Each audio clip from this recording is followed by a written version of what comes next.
Everyone, welcome back to another live stream here on the twitch.tv/the Xisuma. Also live on TikTok and YouTube because it is Xmas Eve, and I guess that makes, wow, that was loud. It makes it a special day. Christmas Eve. A very special day. But at the moment, I'm mostly talking to myself. We've got like 1 or 2 people already here on Twitch. So while people tune in, I guess I will, I don't know, hang out here and look at the moss farm. Ooh. Ooh, maybe not. I thought there were a load of items built up. No, there isn't. I found a flaw with this farm. You can't see it right now. When these blocks push across, kind of almost did it just then. Sometimes they get caught in this hopper space down here. But that's fine, that's fine. Welcome to all the peeps tuning in. It's almost Christmas, yes. Although in Europe, like, Christmas is celebrated on different days, depending... Oh, that's interesting. It can pop up to there. Depending on... Yeah, depending on what day it is, like, it's slightly different across Europe. So, some places... I think right now it's Christmas, and others it's not. Anyways, you can see here... Why is that? Why is that, like, not going into the hopper? Very strange. You can see here I've been hooking up some bone meal to this thing and letting it run. I've also been observing it and wondering if it could run a little faster, if it could be a little bit, a bit better, a bit smarter, a bit better timing. So, what I realized is, this moment here where the water flows over, you could, at the same time, push the blocks in, I think. I'm not sure what I'd have to do to my redstone circuit to change that. It's all based on this thing, and the pushing of the pistons is actually connected to that, right? Or is it? No, no, no. This is every other. This is every other, so... Right, we get action now, and then we get action in a moment. So is it me, or is that first round of action not actually happening?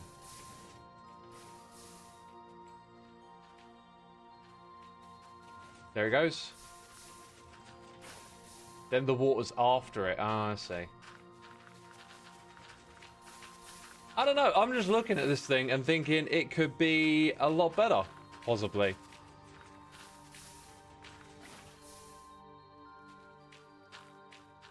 Like, what's to stop it from continuously pushing? Should we do redstone? Should we do some engineering and just pop into the redstone world and have a look at this? Cuplex, my dude, good to see you. 104 months. Good evening. Yes, it's midday over here. It's evening over there. Thank you for tuning in. That redstone texture is interesting. He's under some textural mod pack. Yeah, I use redstone tweaks and vanilla tweaks to change textures. And I absolutely love the redstone tweaks. They're great. There we go. Scowler says Merry Christmas. See, some places it's Christmas, some places it's Christmas Eve. And we go through this every year when we stream around this time. I usually tend to stream on Christmas Eve, because that's when we have these conversations. I think I want to tinker with this, you know. I want to tinker with this. So let's go turn it off. We're going to do stuff with bone meal today. Funny enough. Funny that. Man builds bone meal farm, then creates bone meal contraption. That's weird. Apparently. Yo, Mad Cow Chow, thank you for the gifted subs. Dunk Tank, Maple, Illyria Murray, Marzana, and Vesquira. If you're here on Twitch, come and come by and say thanks. And Mad Cow Chow, thank you for 72 months. We got Pharaoh Pete, whose name I probably just butchered, for 5 months. You helped me take things slow on my Minecraft server with my friends. I usually rush and burn out after weeks. Yeah, pacing yourself is a really good thing with Minecraft, right? Got to pace your projects and your creativity, and that's good. I'm glad I've helped you in some way. That's cool to hear. To all the peeps on YouTube, I can see you in my chat. Schrodinger's Christmas. And Anzerupnik. I think that might be comment of the stream already. Schrodinger's Christmas. I love that. I'm not sure it really like translates the same way, right? It's not quite the same as the cat in the box and all that, but like I like it. It just sounds funny. Schrodinger's Christmas. Okay, that's cool. It's Schrodinger's Christmas Eve. You know, it might be Christmas, it might not. Yeah, let's go do some engineering. That wasn't the plan. I was going to stay on the server. I was going to show you and maybe do a little bit of engineering for the coral farm. We have an update on that, but now I'm really this is going to be spoilers. I know it. Quick, skip the spoilers. Oh, do you know what? It wasn't spoilers. It was shoot! Now I've destroyed something. It wasn't spoilers at all. It wasn't spoilers at all. Let's use the tools of the trade. Going to clone this. You may notice that on this server you will see more redstone texture tweaks, and that is because I've set it up to have more when I'm in this environment than the other one. Okay, let's go. Let's cancel that actually. I think I want to copy the little outline thing down the bottom here and chunk align it again. Because this stuff's actually out here on a grid. Does any of it go over? Yeah, a little bit of it does. Alright, so now F3 and G, and then we'll move it into this chunk over here. There we go. That's that. Beautiful. Pinkin2, thank you ever so much for 3 months. Merry Christmas, Xisuma. Thanks for the streams this year. Take this Jeff Bezos money from my Prime and buy yourself some more tea. Thank you, my dude. You know, you'd be surprised. No, you won't be surprised. I have a cupboard full of tea. I'm teed up, yeah. I don't think anyone knows. I don't think I've seen a single comment that understands what that's a reference to, which is probably a good thing. Peeps, by the way, if I just stop like doing stuff, it's because I'm holding my cup of tea and warming up my hand. Echo, welcome to the stream. The deflated let's go is really funny. What was that? Your brother's about to leave to move to the other side of the world. Wow, that's crazy. There's a big thing right there. How do you take your tea, Xisuma? Orally. Teed up like milked up? Nah. It's from a rap song. I'm teed up, yeah. It's tea time. So yeah, bust out the china. Ulrigo1, thank you for the prime. On the Fritz is here gifting subs to Potato, Yellow Willow, The Rebel Loves Festival, Bieber, Unscripted, Scripted. Thank you so much for your generosity. Appreciate the gifting of the subs, my dude. Thank you. And because of our recent discovery of the Twitch activity feed, I can now see that the hype train is rolling out. I can actually see it. I think I might switch over just to using the activity feed on Twitch now, and I might be getting closer to moving away from using slobs and just using OBS for streaming. Might be getting closer to that reality. Let's rebuild this little... Actually, do we need to rebuild it? What I want to do is to see how fast I can activate these without creating stone. Might be kind of handy to run this thing on its own clock. I don't know. It needs a lot of rethinking. Oh, there it goes. Okay. So really, I think the key thing is that the stone pushing element can continuously run. I think if we just start there, that's this bit, right? Like, that's the timing.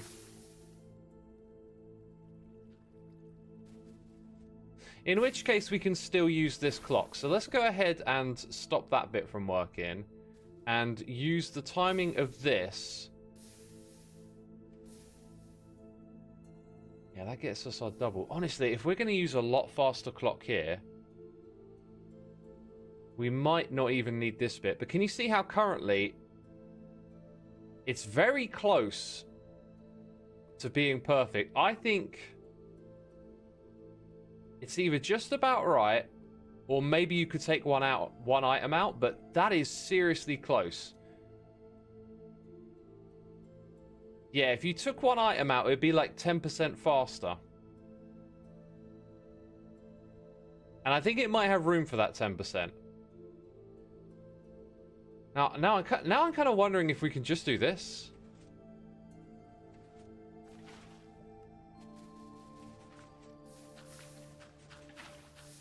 I mean, that's just sped it up. That's just sped it up big time. And there's a bit of... Oh, no, we got cobble coming through. What? What? Surely not. Let's put one more item in. I didn't expect to see cobble. Oh, that might... Ah, we got lucky. It missed it. Are we still getting cobble coming through? I think we are. I think we're still getting cobble coming through. Oh no. What? I didn't think that would cause it to generate cobble. Now that surely is slow enough.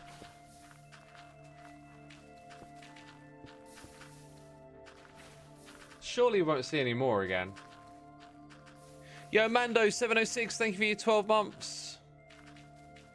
Appreciate the lovely message. Thank you for a whole year. Decana Heaven gifting a sub to LJ. Appreciate it, Decana. Thank you so much.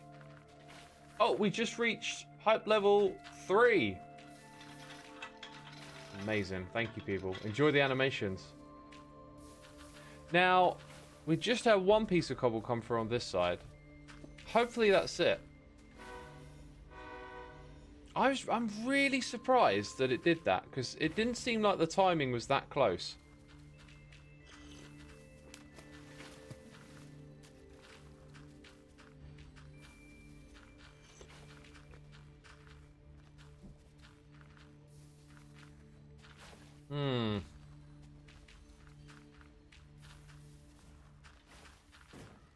Well, that seems to be about the fastest you can run it at.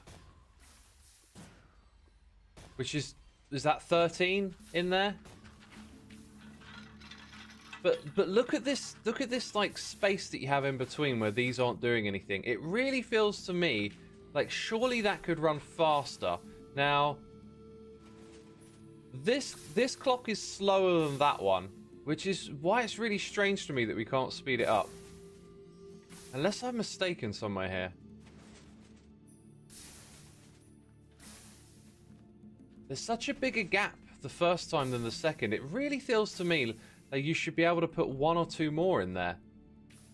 And then speed the whole thing up a little bit. Let's see if we get more again.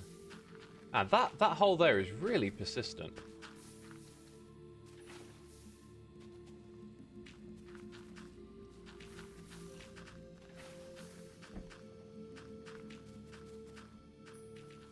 I'm now thinking this isn't as exciting as I thought it would be.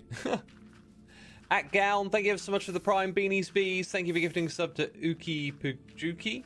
Probably butchered that name. Thank you so much for the support. Let's throw an animation out there. And Becca's coming in with the gifted subs. Speedy, Many Deck, Lord Potato, Jenny May, Degaring. Yo, been gifted subs. Be sure to say thanks in the chat. Hey, Speddy in chat as well. Maybe detecting the lava flow instead of using the clock. You know, you're onto something there, my dude. The issue is that this clock is this one here is currently faster than that one, which means the first two pulses it sends are closer together than the second two.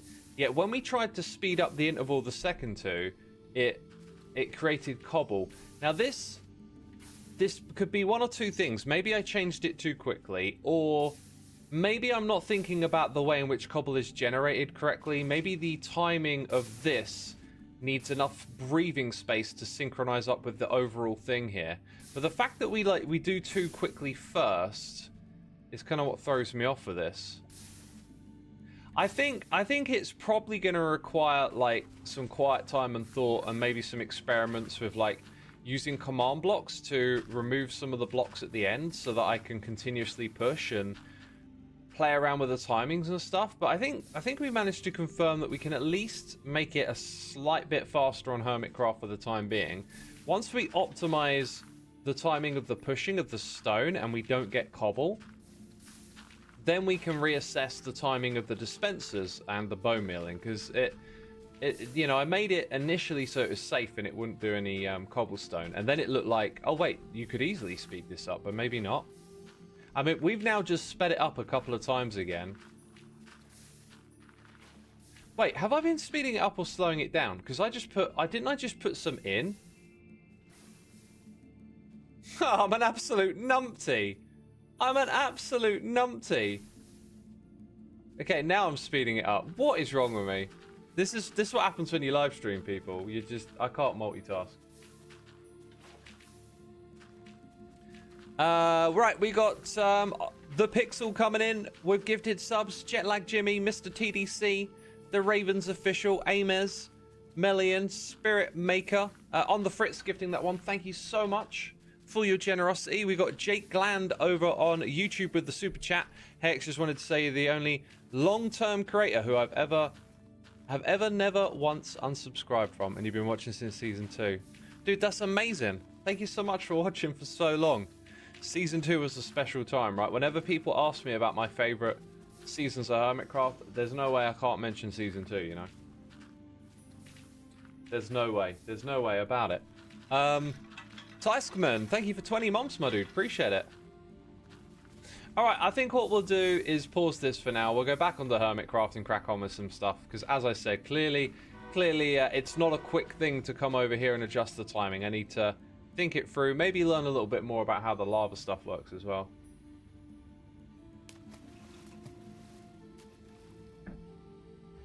Okay, so what we will do, I think, is maybe take 2 blocks out of the timer.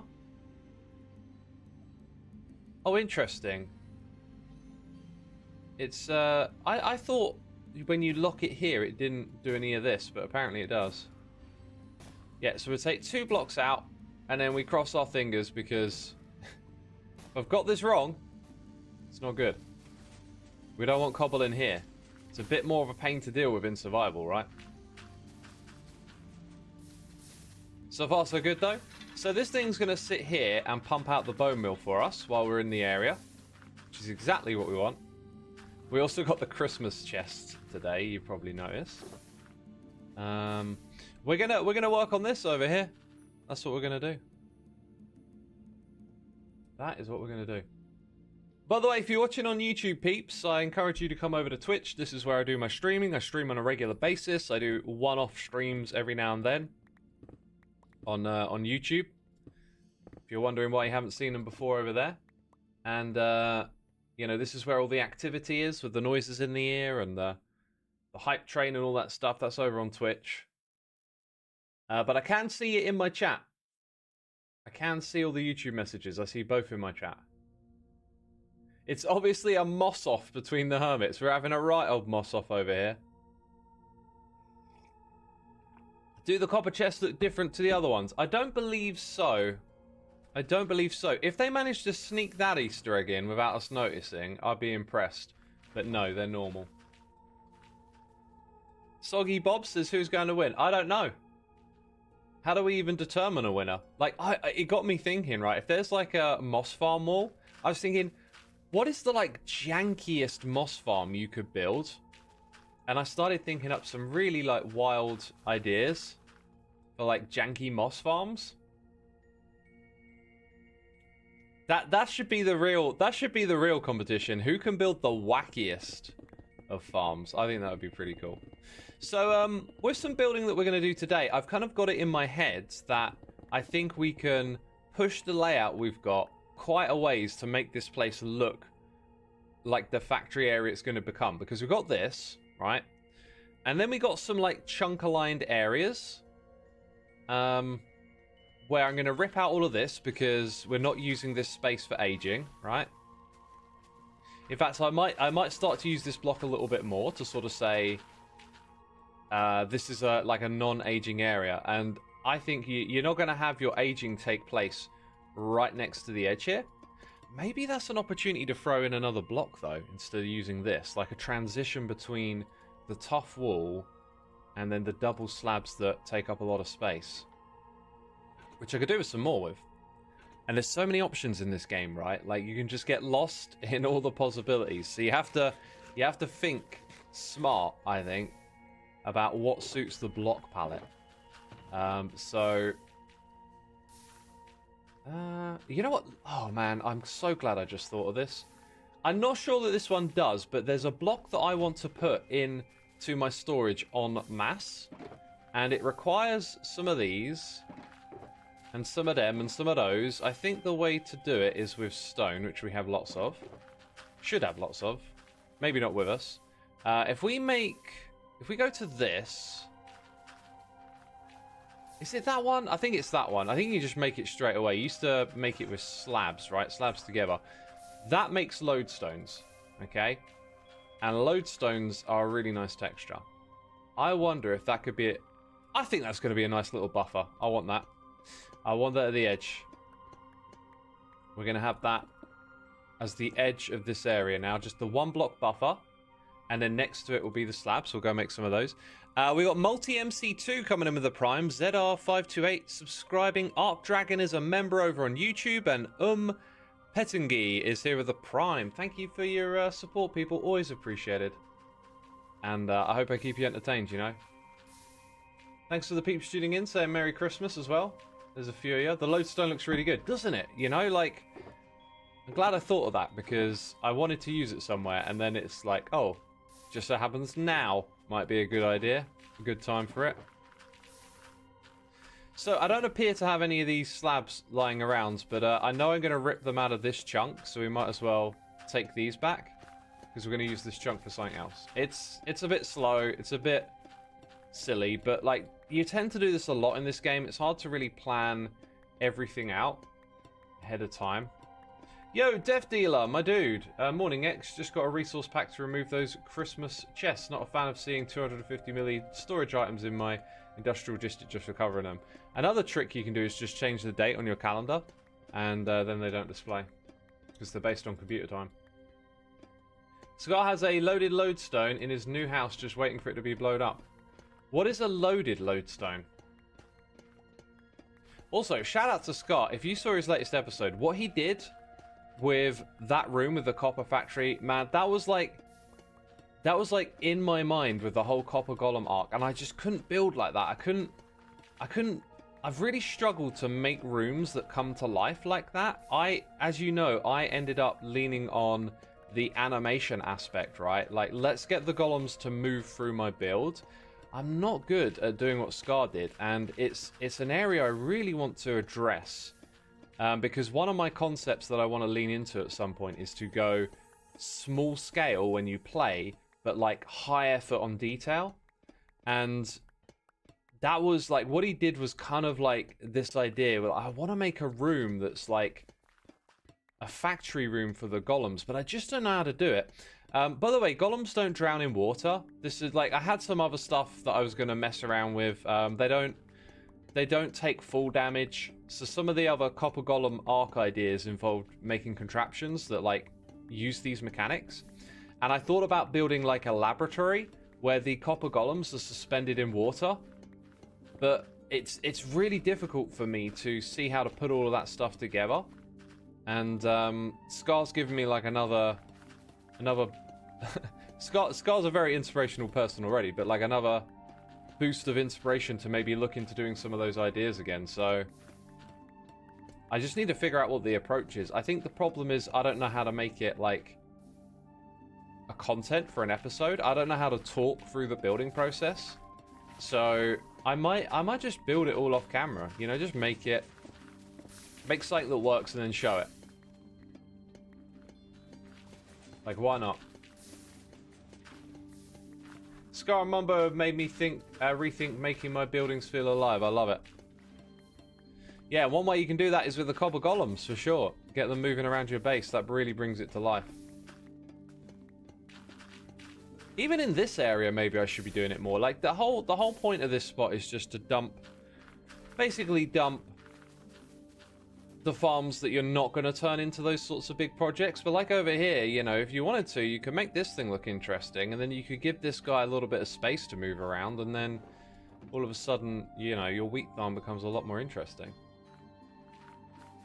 But that's another problem in Minecraft, is like balancing infrastructure with project. It takes a lot of effort to make a project look really good, and you need the infrastructure to do the projects. So you're forever in that like balance, trying to figure it out. AKA Green Bay and Phantom Mickey, thank you for subscribing over here on Twitch. Much appreciated. Isn't it a lodestone that allows respawn in the Nether but explodes in the overworld? No, it isn't. Oh, that might be a reply to that message earlier. Yeah, that's not what a lodestone does. You're thinking of a respawn anchor. There's probably a lot of pressure to record everything, but I think sometimes making it so the pressure is off so you can just build for fun is important too, says it's Rogue Pixie. You are 100% on it there, and part of my goal this season was to get away from that. And that's how I did all this cool stuff in the beginning with the copper golems, because I took the time to discover these things and mess around with them. But now that we're in the rhythm of the season, those ideas have been like spent. And now I'm like thinking about projects in terms of like, what's the next episode going to be? And that's the thing that I wanted to get away from, right?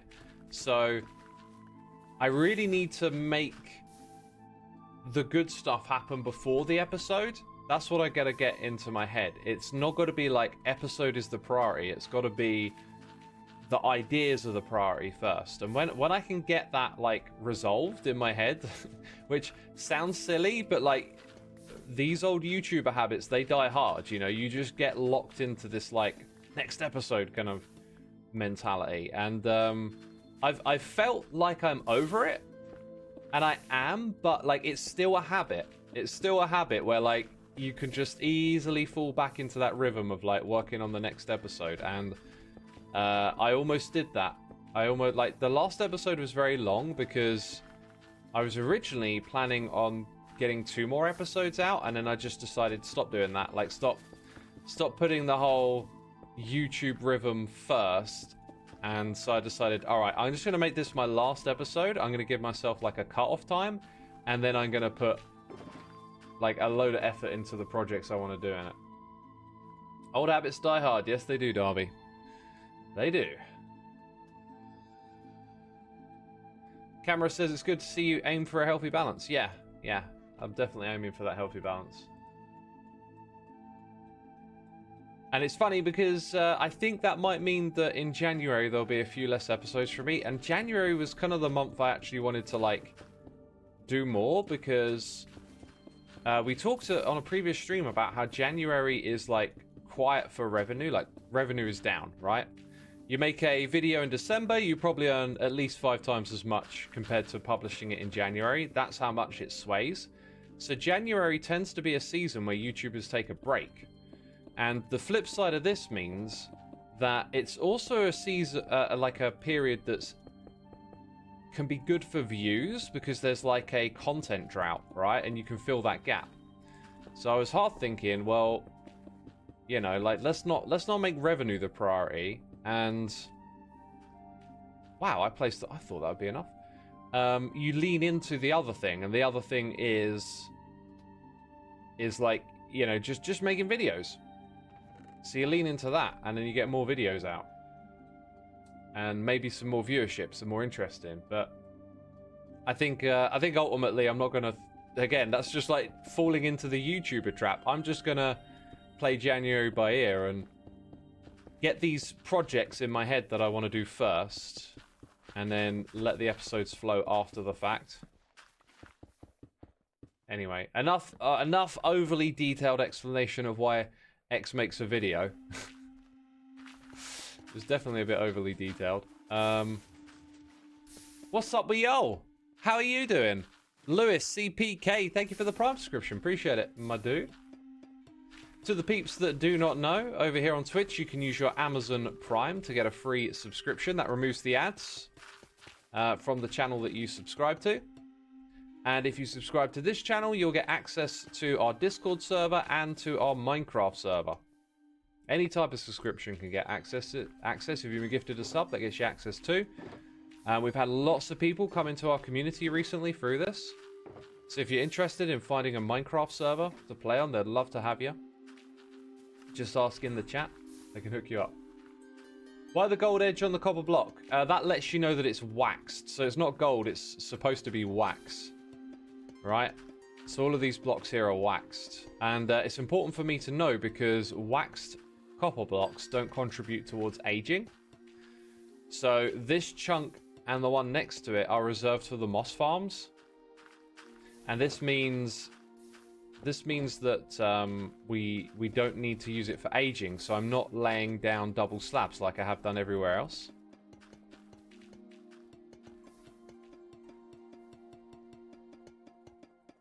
Bam, that is a lot of clicking. Gonna get some click injuries. At what point does a YouTuber stop worrying about growth, says Ryan? You know, I don't think it's the same for every YouTuber. I don't think there's a number behind your question, but then I think you know that already. It's definitely a mental thing, and for me, the growth thing stopped a long time ago. Like my channel hasn't grown in a long time in terms of subscribers, but you know, I was all in on it when I was younger. You know, and I had that positive feedback loop. I just kept going hard at YouTube, and it kept throwing back positive numbers. You know, and that was amazing. But then things changed and slowed down, and the new became the old. You know.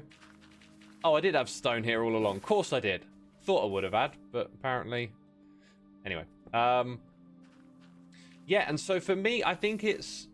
Oh, dude, we just had a massive sub bomb. It's Power Buzz again. Thank you so much, my dude, for your generosity. We were just talking about gifted subs. Look, if you're on Twitch, come back to the chat, see if you got gifted a sub. Say thanks to Power Buzz, and if you're interested in joining our server, we'd love to have you.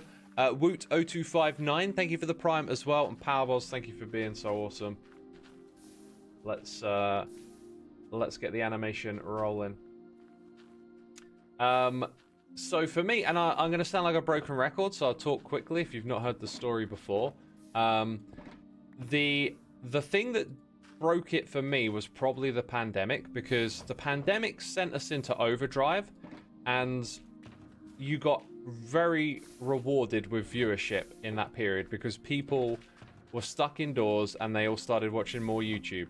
So that was a very inflated viewership season. And we were also stuck inside playing Minecraft more than ever. It was like imagine if you took the Hermitcraft server today and just locked us all in a building together for a year, and all we did was play Minecraft every day. Like, that's what happened. We were all locked into doing Minecraft for a year or so. And there's a downside to that. You're going through the mental issues of, like, your life changing in a strange way because of the pandemic. There's the stress of the pandemic. It was just, if you live, you know, most of us probably here lived through it and can remember it. It did all sorts of strange things to your psyche. Maybe not all of it was that bad or that difficult, but it was just a huge period of change. And then we went from season 7 to season 8. And the way I approached season 8, I think really kind of broke it for me a little bit. And since then, I've gone through several years of like slowly figuring my way to a good place, which is where I'm at now. And essentially, I've lost touch with that original drive to want to grow and get subscribers and see the numbers go up. That stuff doesn't really mean anything to me anymore, and I'm very much in connection with something that has been there all along, which is enjoying the experience, right? When the numbers and stuff go away and you ask yourself, like, why are you doing this? And you're like, hey, I do actually love doing this. It's just I need to now remove the numbers thing from it and just focus on the love of, you know, being a part of this cool community and having this crazy job of, like, playing games and talking to people and streaming it. It's crazy.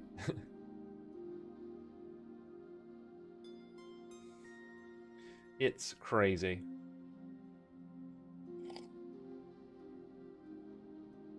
Some of you chiming in chat about Season 7 being your favourite season, a season where hermits returned, yeah?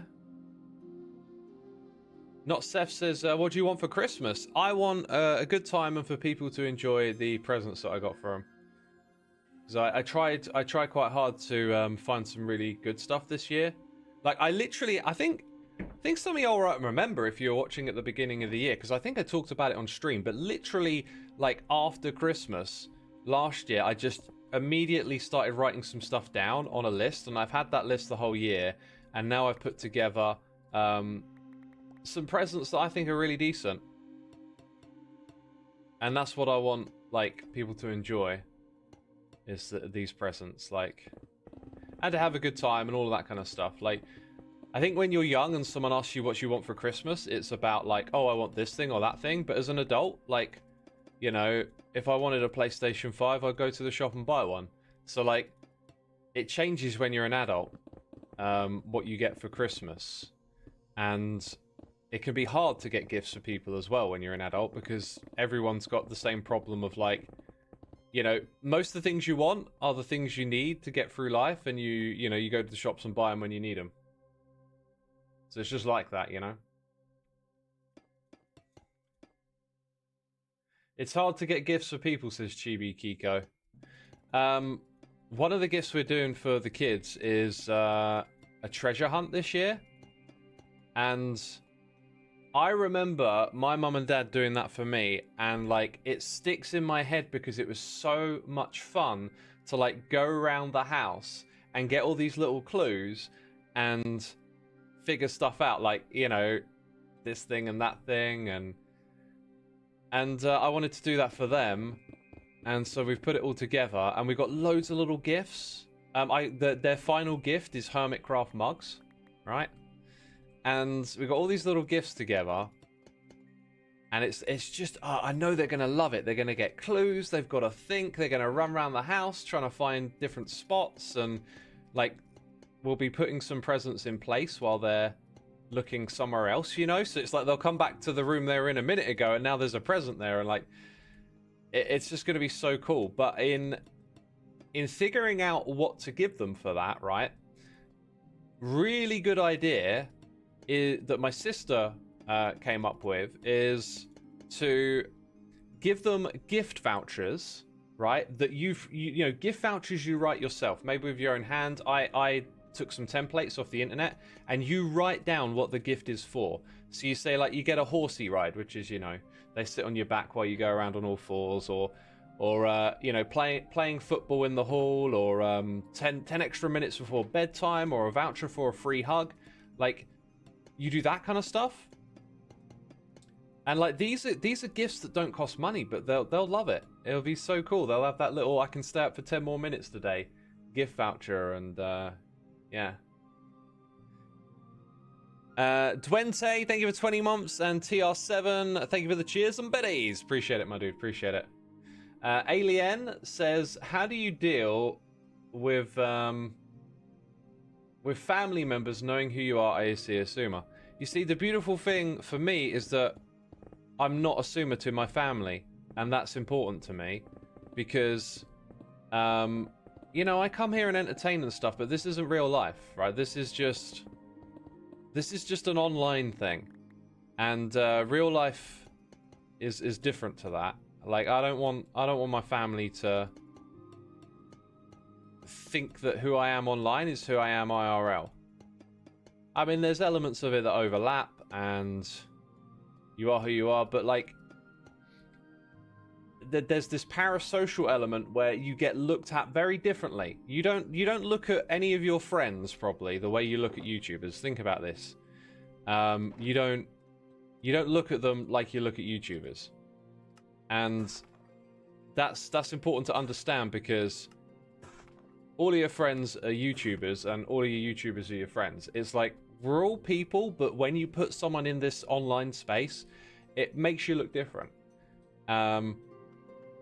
And I don't, oh wow, this area looks terrible. And I don't like that at all. This is why I don't want to be Xisuma in IRL, as they say. You know, I don't like the idea of people knowing me as X. in IRL, because it just creates such a different perception of who you are, you know? So, like, you know, with family, you're just family. It's like literally the same as like how you are with your family. Your family members. It's not like, oh, here's my son. He's got 1.8 million subscribers. That means so much to me. It means nothing. You know what I mean? Like, it means nothing to my parents. It's just something that I do, you know? That they don't understand or know about. That's the way it should be.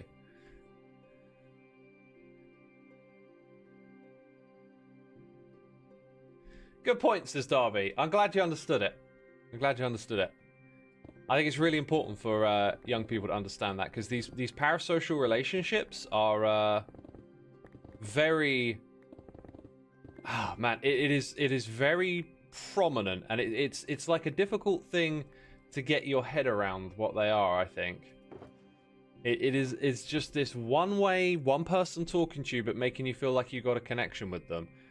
That's what parasocial is, and you know, I enjoy doing this, and it's a part of the equation. But I just like to make you aware of it. Like, it's really important, because I think a lot of people are getting sort of distorted view or distorted connections for all of this. What do you do at Christmas Eve? Get together with family. We have a lovely Christmas Eve meal, and then we have Christmas dinner the following day, and it's just a nice time for like being together, playing games, all that kind of stuff, you know. 800 people watching on YouTube. Acely, thanks for letting me know. I encourage all of you to come over to Twitch. Twitch is the home of my streaming. This is where I do my regular live streams. I only do ones on YouTube occasionally, but you're all welcome to watch wherever you want, of course. Sanjo says YouTube stream, question mark. I mean, you're watching it. You're watching it. Parasocial weirds me out as a concept. Crazy how some folks can't separate things, says Kaz. Yeah, it is a little weird, but honestly, like, I think even when you're aware of it, it's still a thing, right? I'm very aware of it. I mean, like, there's a YouTuber that I watch, and I almost feel like I have a parasocial relationship with them, but I'm very level-headed. I'm aware I don't know this person, but there's no harm in saying who they are as well. This isn't a negative thing or anything. So does anyone out there watch Beard Meets Food?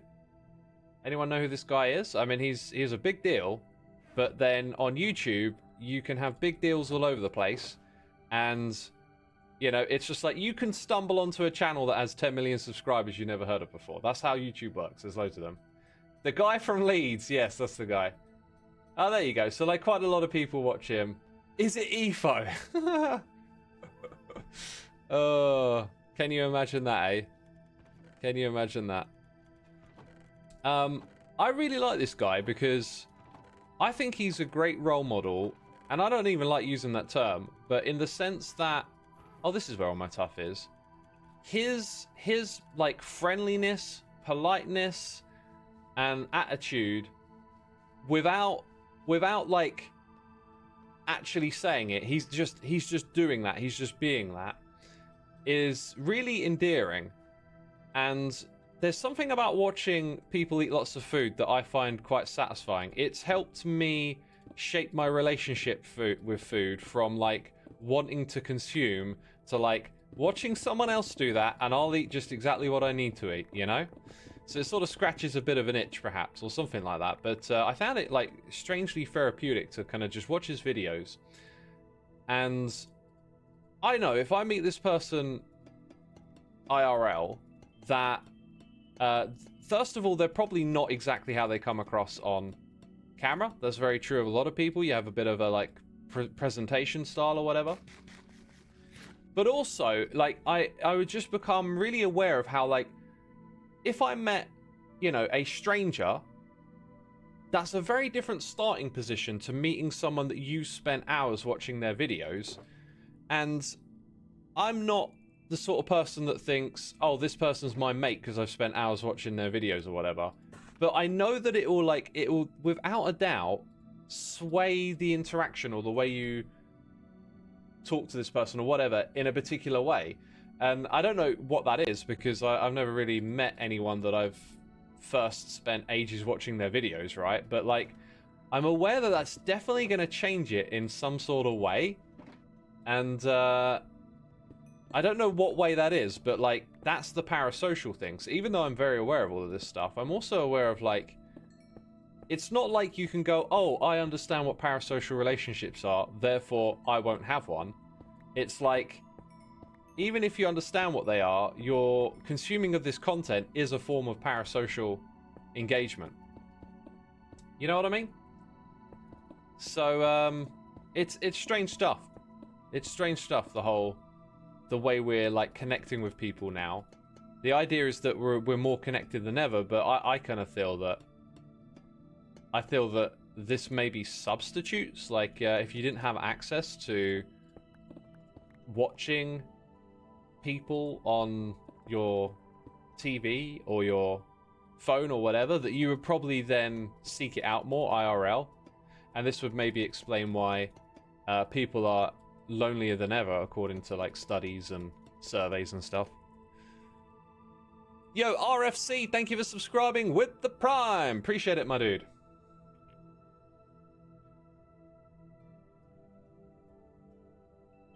I'm one of your favorite streamers because the only thing she knows is that I play Minecraft and guitar. That's another thing, you know, you get drawn to people with like similar interests or hobbies or whatever. Xisuma getting whimsy piled is great. What is whimsy piled? I mean, whimsy I sort of understand, but whimsy piled? Like, where are we going now? Hey, XP. Wait, I've got to say hi. I just for some reason sort of assumed XP could hear me. Parasociality is odd. Xisuma is the part of you that you put forth for the internet. X is your streamer face that we don't know.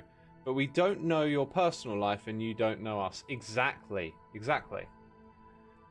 And I don't really want to share my personal life. Like, this place here is for me to just sort of have fun and entertain. Let thoughts that I have in my head out. But like, it's not the same as IRL, right? They've explored that in movies and TVs, where someone meets an actor or character and think they are that character and act as if they are them. Yep. And like I was saying with the beer meets food thing, it's like, I'm aware that this guy isn't exactly who he is in his videos, right? And it would be the same for an actor, meeting an actor as well, you know, like the more traditional, air quotes, famous person or however you want to word it. But like, it still has an influence. Just because you're aware of it, it still has an influence. It still makes things seem a bit different in a way, and that is curious to me. Look at the actors who get harassed because they play a villain. Yeah, Henry Rollins was in this show called Sons of Arcany, and I never got into it, and I found out about it through him at a point where I was like consuming anything this guy had been in. That was probably a bit of a parasocial relationship looking back on it, but I don't know. I was just like seeking out, I guess, thoughts, ideas from someone who had things to say that I thought were valuable to me, and I would watch a lot of his like movies and stand up and talking shows and listen to the music. Like, I would just seek out loads of it to check out. And I never really liked the Sons of Arcany show much, but in it he played a neo-Nazi, and he was talking about how he gets hate mail to his to his inbox as him, right? Not the character, him the actor, and people are hating on him for being a neo-Nazi. And sometimes he replies to them and says oh, you know, like, do you understand that's just a character? I'm just an actor. And some of them still hate him for it. Like, it's crazy. I sent him an email once. Because quite often he brings up getting emails and replying to them because he's like kind of a contactable person. I sent him an email a long time ago just saying, like, are you aware of YouTube And I'm talking like, I reckon this must have been 2011, 2012, maybe even a little bit earlier. And I was like, are you aware of this platform called YouTube? Because, you know, you do your spoken word, you go out there and talk, and this is like a platform to talk to people. And like, you can become a talking head on here and, like, share your ideas in this space. And he was like, thanks for letting me know, not interested. And I was like, fair enough. and then I always I wonder if he, like, really like, you know, I gave it a shot, thought I'd let him know about it, but, like, I wonder if I could have done more to explain a bit more about what this platform was and what it would become. But ultimately, at the end of the day, I think it's just one of those things where, like, when you're old and you like reach a certain age, you're probably just happy with the way things are, and you're not as interested in new technology and new ideas and stuff. But I mean, the guy has spent so much time sharing his opinions with people. It just felt like YouTube was an absolute perfect place for that to happen. And had he got in back then, I don't know, it might have been one of those like big channels on it today, but who knows? Just an interesting little thing, right? 2011, 2012, can't believe how long it's been. This is life, man. Those numbers keep ticking up and you're just like, oh my god, it's going too fast. Just embrace it. The actress for Skylar in Breaking Bad doesn't want to act anymore because of the way people treat her. Yeah, the hate on Skylar thing is fascinating. I'm currently rewatching Breaking Bad, and I love investigating the dynamics of the characters and their arcs each time you rewatch it. There's like this quite obvious like flipping of character roles, but one I'm picking up on a little bit more than I remember is Marie, who is Hank's wife, and how like initially they present her as like probably kind of annoying, having these little quirks, and then they throw in the shoplifting to sort of show she does something criminal too. But then as the show goes on, like, she is unbelievably supportive of her husband, and her husband is just like irritated beyond belief by her, and he's like irritated by her quirks, yet her quirks are just born out of like love for him and putting up with all his BS. And it's just fascinating to rewatch it and then see that dynamic emerge a little bit more. But the one that I used to find super interesting was how many people really hated Skylar. And I can't really remember what my initial thoughts were. But after learning that and rewatching it again and watching it a little closer, what you see is like, this happens a lot with characters in good writing. It's all about the compromise. It's all about like putting them in that hard spot and seeing what decision they make. And it's really interesting with Skylar because she is put in a very hard spot, but she essentially embraces the criminality, I guess.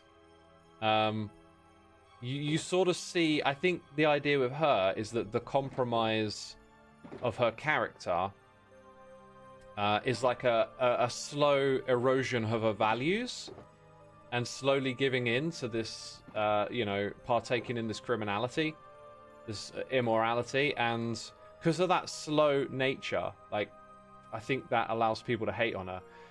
But this is the brilliance of the show, I think, is because if you put her side by side with what Walt does, and when you rewatch it, remember, Walt is the character that you root for in the show.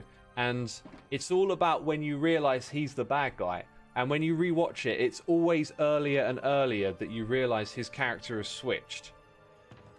Because they got you rooting for his situation. You want to see the outcome. You know, you want to see him win because you know what got him there in the first place. But then you rewatch it and you realize this is about his morals and, like, you know, him turning into this bad guy, like, so much sooner than you first realized. So with Skylar, you got that slow erosion of morals, I think, is what you see. And if you put her side by side against someone like Walt, who threw her into that situation, essentially, like, she kind of comes out as not as worse, in my opinion, right? And I think another really great character is Jesse. Everyone loves Jesse. You don't see people hating on Jesse.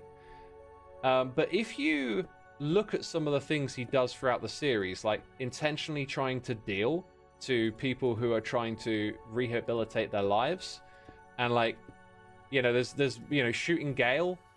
There's so much of what he does that is abhorrent in the abstract. If you just say, here's what this person did, you would not like him at all. He would be a scumbag in your mind. But because they interweave it with his personal struggles, and you get to see the things that like hurt him deeply and like motivate his decisions, you think of this character so differently. And that is just fascinating to me. And it speaks so much, I think, to like the wishy-washy nature of the human experience. Like, we like to think that we're logical, rational, and grounded in our decision making, but a lot of the time, like, things are way more emotional and reactive than we would like to admit, you know. We got one person in chat who doesn't like Jesse. I think some people don't like him because early on in the season he's very like loudmouth, and you know, that attitude of like, when someone asks you to do something serious and your answer is like, yeah man, whatever, like that's infuriating to some people. You know, that kind of blow off attitude, as if it's not a big deal when you're trying to communicate to someone that this is a big deal and it needs to be done right.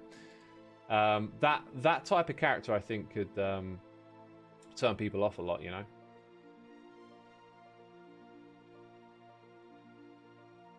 know. Without Jesse, Walter could have had an empire, but Jesse screwed up all the time. I disagree. That is not the perspective I thought you would say for not liking Jesse. See, again, that's super interesting that now you don't like this character because he messed up the other guy's chances of making a meth empire. I think that's when you watch the show and like the morality is stripped away a little bit because of the framing of the tension and stuff. It makes you want that character to like get through that tricky bit that they're in, and that can sometimes like make you forget that you're talking about drug you know, production of illegal substances being created for the consumption of, you know, basically to exploit people who have mental health issues and stuff, you know. That's what's taking place. And like the format of the show can remove you from that, because I can watch it and like just want this to work out for Walt and Jesse, this thing that they're in right now, and yet what they're actually doing is like highly illegal and highly morally questionable, right? Like, so it's clever how the show can do that. But that was not the reason I was expecting. I wouldn't think it would be because he screwed up his chances of becoming a, you know, the kingpin or whatever. I wasn't expecting that. The kingpin angle wasn't the one. Yo, City YXC, thank you for your Prime subscription. Apologies for being a little bit late on that, but I see it. Riff Raff says, I really didn't like Walter. I liked him a lot and rooted for him a lot the first time I watched that show. It got really far towards the end before I was probably like, is he the bad guy? You know, like, and that's the brilliance of the show. But in general, I kind of like all the characters, honestly. I think I'm quite empathetic like that. But then it's a TV show. It's not real life. These are not real characters. I think when you experience and see the things that they do IRL, you will feel so very differently about it. And that's why I think it's interesting how these shows will help us like inform our morality around things. Like, if we have opinions about death and murder and drugs and stuff, like, how much of it is actually informed through real life experience, and how much is it informed through culture that we have assimilated through something like a TV show or like a format of entertainment? That is a super interesting thing to think about, because a lot of us will have opinions on the morality of murder, and probably most of us here have never experienced it in any first-hand, second-hand, or third-hand capacity, you know? And it's through media and stuff that we know about it. Honestly, it's meant to be like that. That the viewer slowly realizes Walter isn't the good guy. That makes him so well written that you just realize he is after potentially rooting for him. Yes, that is exactly the point of it, yeah. That's what's making it such a great show, right? I'm on season 4 now, and I'm like, I kind of just want to watch this again after it's done. It's that good of a show. I'm so glad I chose to rewatch it. Like, it's absolutely brilliant. I'll probably rewatch The Wire after this one, I think. I think The Wire and Breaking Bad might be tied for my favorite TV shows, so it's rewatching season. Better Call Saul, yeah, I love that show. I've only watched it through once. In my head, it's a little like slow. I kind of didn't want to rewatch it because it kind of felt a little slow, the pacing. But that's sort of the point as well. I don't know. I feel like I could rewatch that one again, actually. But for some reason in my head, I thought I wouldn't. Better Call Saul is good. It's brilliant. If it wasn't a spin-off of Breaking Bad, it would be in its own category of like, this show is amazing. I think because it's a spin-off of Breaking Bad, and that's probably an unfair term to refer to it when you know how good it is. But anyway, it's linked to Breaking Bad. I think makes people see it as like, oh, well, they found a way to make more out of this. Where it's like, actually, there's a world of depth in this character. They really did something amazing with that show. It's probably also in my, if I were to make like a top 10 list of TV shows, like it would probably be in the top 10.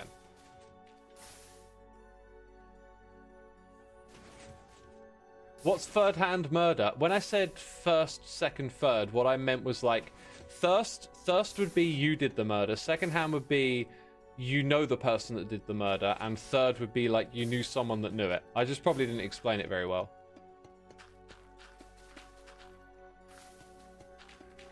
Have I ever seen Lost? I missed out on Lost. Like that just passed me by. I wasn't really watching TV and stuff when that was out.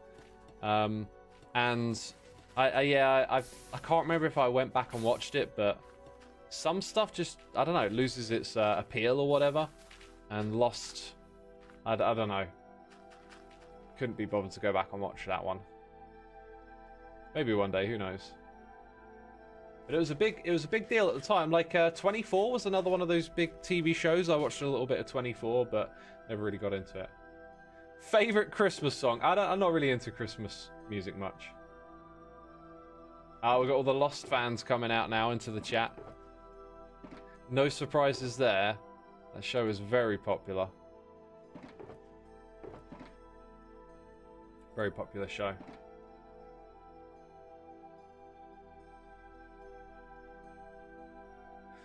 Do you have any recommendations for TV shows that are quite complex in terms of morality and psychology of the characters? Well, Breaking Bad, but like off the top of my head, it's I don't know. It's the sort of thing I would need to like really sit down and think about, because I've definitely seen shows like that. One that comes to mind is the anime Gantz. I've wanted to rewatch that one for a long time now. That one was all about putting people in compromising situations and seeing how they react to it. But The Wire is my favorite TV show. I think that one's like, it's probably tied between The Wire and Breaking Bad. The Wire is just phenomenal television. I can't recommend it enough. Just brilliant characters, incredible storyline. And my favorite thing about it for me was like, it's in an earlier time in history, you know, when the internet was a bit younger, and there wasn't just this like instant answers at your fingertips.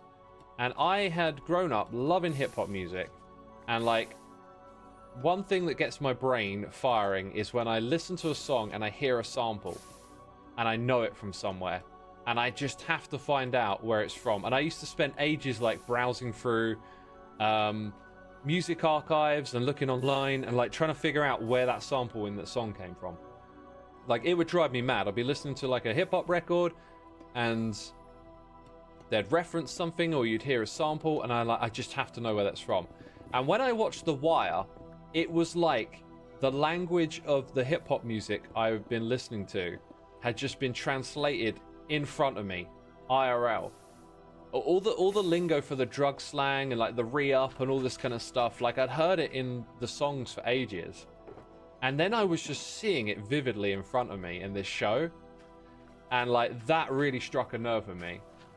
These days, there's so much content out there. Like you can learn about the history of hip hop, how it relates to the blackout in New York City in the 70s, and like you can learn all of its history so quickly because people have like made documentaries and video essays on this. But I had to piece it together by listening to the records and the lyrics, and then finding little bits and bobs out over time about, you know, who sampled who and who influenced who and what records were, you know, used and all this kind of stuff, you know, just putting it together a little bit at a time. And then you turn on The Wire and you are just seeing that scene that you've heard talked about in the records for years. You're just seeing it in front of you and it is like, wow.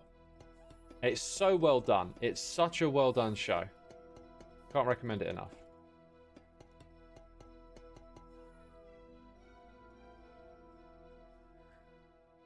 Right, we got Summon Sus here for 66 months. Morning, or in your case, afternoon. First stream I've been able to catch in a while, so I hope you and all have been well. Still have to work today, but practically everyone I work with is out for the day, so it's quite lax today.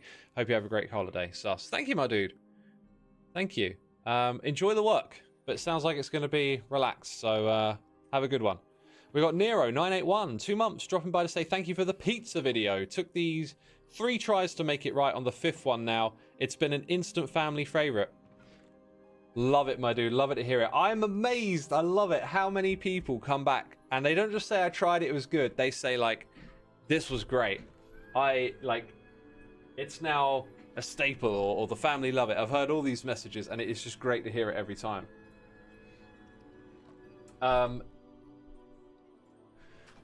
Yeah. All right. I got a question in chat. Hi, Xisuma, do you have any advice for anyone who hopes to become a Minecraft YouTuber? Let's come back to that question in a minute. To those of you that do not know, the pizza video in reference, if you go to my main channel on YouTube and look for it, it's not too long ago I uploaded it. It's called Buffalo Pesto Pizza. It is a short video telling you how to create this pizza combination that I discovered. I discovered it initially in a salad. And I was eating this salad and I was like, these two things go together great. I think they would go great together on a pizza. And so that is how that came to be. I'd love it if you took the time to check out the video and gave the pizza a try. It's been a smash hit. And my dream is to one day walk into a pizza and just see it on a menu. Buffalo Pesto Pizza. Maybe it doesn't have the same name, but same ingredients. And then I will be like, I don't know if that came from that video. I don't know if that's how that got here, but I love the idea that I could use the channel to just send an idea into the world and maybe one day it makes it to a pizza restaurant. You know?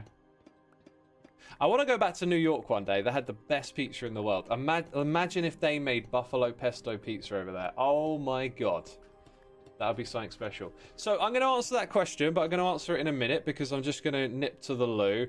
I'm very tempted to boil the kettle as well. I fancy a second cup of tea, so I might take a couple of breaks here, but I will keep you entertained in the process.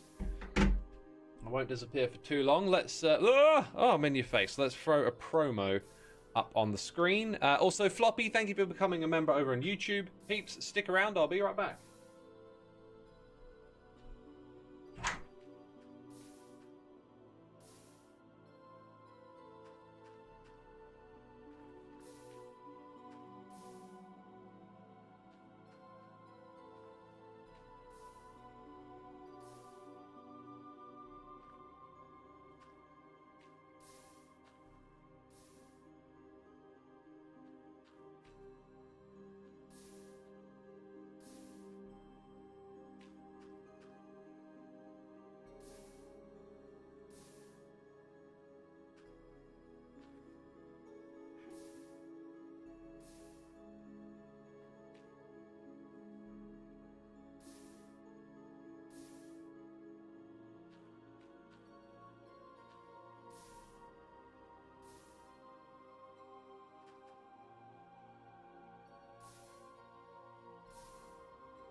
Okay, the kettle is boiling. It is now round 2 of taking a break, I guess, because I'm gonna have to go down and make the cup of tea in a second. Yeah, so our next conversation will be about making it as a Minecraft YouTuber. Maybe if you got some thoughts on that yourself, save them up, we'll get some comments. X, get a flask for your tea. Honestly, it's a great idea. Like, we joked about that recently, but it's a terrific idea. And yo, Powerboss again, my dude, more gifted subs. Appreciate your generosity so much. So much that I said generosity incorrectly. Peeps, come to the chat and say thanks if you got gifted a sub. Also, if we have any mods there, Rainbow, if you want to line up a little tour again, we can show the peeps what gifted subs give them access to. That would be cool. And the kettle has boiled. The kettle has boiled. I think I'll just stand over here now. Put that there. Fill that up. Right, I'm going to go make a cup of tea. And I'll be back with you in a minute. Wait, was the whole time the promo on? Did I leave the promo on the whole time? You didn't see what I was doing in game. It doesn't matter, I wasn't doing much. Anyway, I'm going to go make this cup of tea.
This cup of tea may not be as nice as the last one because I kind of rushed it.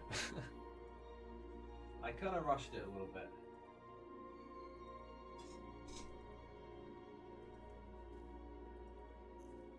Whew. Ha! It takes a lot of energy to continuously stream. I'd get overwhelmed having to juggle multiple chats at once as Lucid Region. Yep, it does actually take a bit of energy out of you. Like, after a stream, I do have this feeling of like...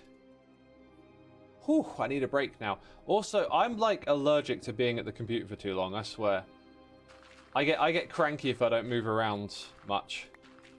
So after a stream, I like to go exercise and move about a bit, you know. Where are we working? Like, I'm constantly going back and forth over to here. I've got a ridiculously full inventory. I need another shulker box. I need to sort it out. Sort it out, X. Streamer brain. Yep, streamer brain. I've been trying to work on it a little bit lately, though. I've been trying to be a bit more, like, focused on talking on one thing at a time and playing in a way where I know distractions are there, but I'm not going to let that get to me. Autumn says, do I start sneezing after a couple of hours?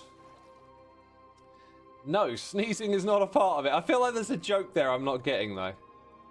Also, awesome if Rainbow's around and she wants to send over some deets. I'd love to do a tour. Ah, this is what I thought the other day. I'm like, why am I crafting new shulker boxes? I've still got some unused ones.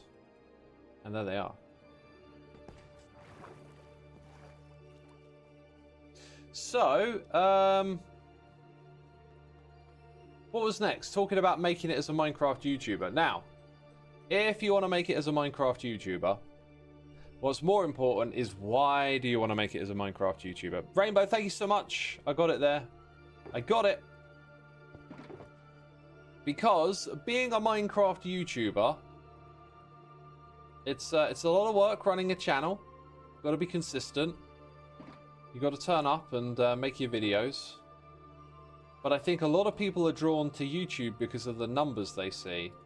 And they think that that's like satisfying or rewarding. And really, it's how you spend your time that should be the main motivator for doing what you do.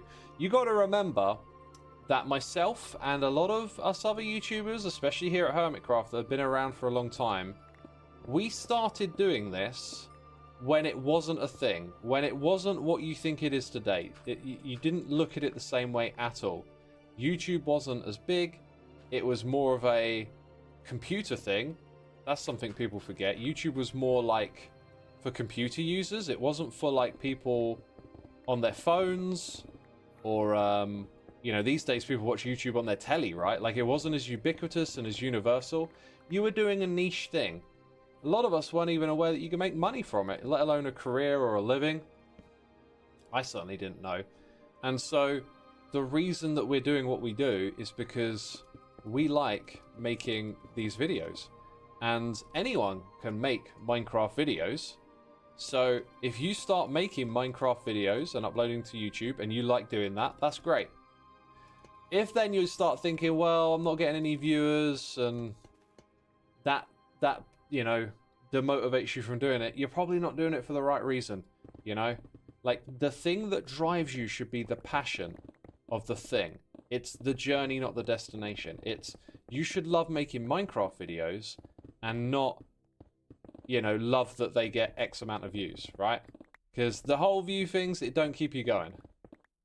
It don't keep you going.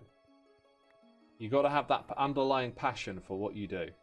And so many kids today, they want to be YouTubers. And being a YouTuber, you know, it's in a weird way, it's not about being a YouTuber. It's about being into something. Into something so much that you learn how to create really cool content about it and share it with the world. And that's kind of the deal with that, you know. And I do worry a little bit because you young people today, you young people, God, I sound so old. You know, when I was growing up, kids wanted to be doctors and nurses and astronauts and like, that's, I don't know, it's concerning. It's concerning. It's hard to really like say too much about it, I guess, because I haven't thought about it enough, but it's something I've been thinking about a little recently, is how now I've gotten older and I've seen how things have changed over the decades. It makes you worry about where things might be heading. But, you know, having a generation of kids that want to be YouTubers, I'm not sure what that means, because it's usually not, hey, I'm passionate about this thing and I want to share it with the world. It's usually, I want subscribers. I want numbers. Maybe it's the same to kids saying they wanted to be famous. I bet some kids in the past said that in school, you know, what do you want to be when you grow up, Johnny? And they say, I want to be famous. Famous for what? I don't know. Just want to be famous. They should play Cookie Clicker instead of YouTube Simulator then. Cookie Clicker and YouTube Simulator, they're kind of a similar game, aren't they? They're like number go up games. And that is a very addictive mechanic. The old number goes up. Very addictive. So, we're going to build the wall again on this side. Oh, by the way, FreeCam is back, and I'm still only using it sparingly. This is pretty... Oh, look at that. That's really, Really going to push close to Mumbo's farm there, isn't it? Oh, you know, like I want to make it a perfect square because of how the brain works, you know? It's like, oh, it's got to be a perfect square. So if it's like, maybe this becomes a gap of 2, but if it's like the lodestone is here, let's figure it out. Let's dig towards it and then make it a little clearer because I might have to make some adjustments. Oh no, we're back to mining like this. Did I answer your questions, by the way? Let's turn it over to chat. Let's have chat continue the conversation about making it as a Minecraft YouTuber. That was our conversation. I said some things on it, then I started talking about other stuff. Let's see what chat thinks. You feel it's kind of human nature to want to leave something behind them in somewhat of a meaningful way, especially as a kid. It's human nature to want to leave something for future generations, right? Is that what we're saying? AI is taking my job. I'd like to see AI get stoned at 9 AM on a Wednesday and play Minecraft all day and order Uber Eats 4 times. What were you saying? Your job is playing Minecraft and getting stoned? Okay. I mean, AI can potentially come for this line of work too. I mean, it's generative AI will probably get more and more convincing at appearing to be a YouTuber, right? Something like that, you know? Like, it can go in that direction. There's already YouTubers out there that have, like, automated their channels to AI. It's been done. Oh my god, our wall is literally going to, like, come right up to the corner there. So let's lock it in, because I don't think it actually clashes. So we have our 3-wide buffer going around the outside of our farms, all the way over to this corner. And then we start to put the tough blocks in. I bet there's going to be some sort of like alignment issue when it goes to the corner or the edge. I'm sort of picturing it perfectly aligned. Why does the brain do this? Why does it want everything to be so perfect all the time? It's ridiculous. By the way, cactus farm is something I wanted to build today, but we'll see if we'll get the time for it. And the reason I wanted to build it today is because I'm tearing this down, and you know what that means. It means it's never going to get touched again. Typical. I'm just building up so much stuff in my inventory again. What do I actually need and not need in here is what I need to figure out. That'd be a smart thing to do right now. You would love to be a YouTuber, not Minecraft. The biggest problem I find is turning your ideas into a video. I wrote a script and have all the voice acting, but I don't know what to edit in between. Floppy, look for some B-roll. Look for some B-roll. There's B-roll websites out there. I used a really good one for my pizza video. That sounds like the sort of thing you might be looking for. But don't give up on trying and learning and, you know, make that video.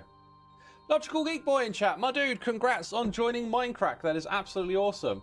I would say it's similar to when I was young and everyone wanted to be a pro footballer. They loved the same game and wanted the fame and fortune. As with YouTube, only a very small few get to do it at that level, so it's not realistic based on experience. That's a really good analogy, actually. Yeah, I think football is still pretty popular and ubiquitous among young people. I certainly remember being a kid and dreaming of being a pro footballer. Not in a serious way, just like in a daydream kind of way. Zalk says, I think AI can't take my job. I'm a pathologist. We are researching to train for certain screening tests, but trust me, there are some stuff you really can't diagnose and need multiple human doctors for discussing. Those in that area where AI is coming in, that's actually been boosting jobs because it's been making the job more effective. So where there's like demand for pathologists, if AI comes in and helps you with your screening of tests and finding the answers, if there's a high demand for pathologists and you make them better at their job with the help of AI, it can lead to an increase in hiring. The thing about AI replacing the jobs I've noticed is that I think a lot of people talk about it quite mechanically. There's been a lot of technology that disrupts jobs in the past. You know, people aren't talking about, you know, where are all the horse and carriage layover jobs gone? You know, like if we ran our economy on horses and carriages today, that would be like every other person would have to be involved in the horse and carriage industry, right? Like technology changes. There's this thing called Jevons paradox, where when you create an efficiency, the demand for the thing goes up. Kind of like I was saying about the pathologist, you know, you make it more efficient, then all of a sudden that job can treat more people, and there's more people out there that need treating, so you create more jobs, you know. There's like a cost thing to it as well, because let's say pathologist was like a very difficult profession, you only had a few of them, it wouldn't then like push up the demand. It would sort of be an area that people just sort of tolerated, that there wasn't a lot of treatment for this or whatever. Anyway, so like the way we talk about it replacing stuff is a little bit binary, I think, sometimes, because it's going to become a part of how things work, and it will change it in a bunch of different ways.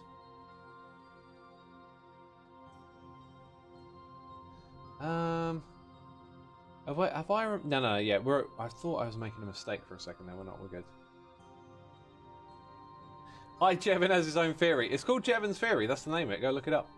There's a cancer in Houston that exclusively diagnoses and suggests treatments off AI. It's incredibly successful. Yeah, AI has had like some really beneficial wins in the realm of medical research and science and whatnot, but this is not where the profit is, right? This doesn't tend to lead to a lot of commercialization, and it's in the commercialization space with generative AI that it's become really ugly. I think it's been heavily pushed on people. There's been a lot of pushback.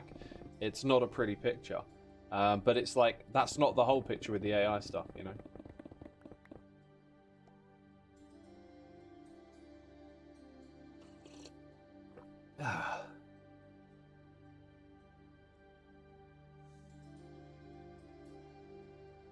I am dual streaming, and I am in both chats.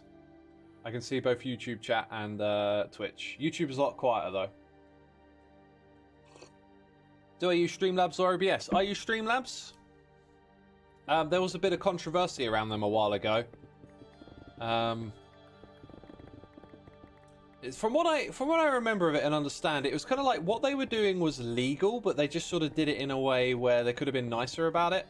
But anyway, it's been on the back of my mind that I want to move away from Streamlabs. I also feel like they've developed an ecosystem that you get a bit tied into, and I don't want to be like chained down to an ecosystem. So it's on the back of my mind to get away from it, and I think next year I might, because my multi-streaming subscription will run out, and some of their features have broken and they've been unable to help me fix it, and I think maybe it's just the time to get away from that now. There'll be different jobs, and the people whose jobs are lost may not easily be educatable, and there is into new jobs, so there will be... There we are going. This is not... You have written that poorly. I'm not reading this wrong. There's double words. There's words spelled incorrectly. And now it's off my screen. So I'm just going to move on from that one, whatever it was saying. We're getting lots of big... Obviously, the AI discussion creates a lot of passionate projects. Passionate comments, sorry. We're getting a lot of big comments coming through.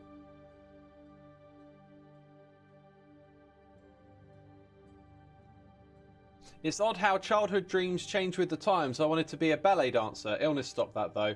Now I don't suppose ballet even comes up in a child's vocab. I don't know how prominent it was, but yeah, things will fade in and out of popularity, of course. That might have been a big thing when you were young, and then the times change, yeah. What is the compass above my hotbar? Yeah, that's a mod doing that. It's brilliant.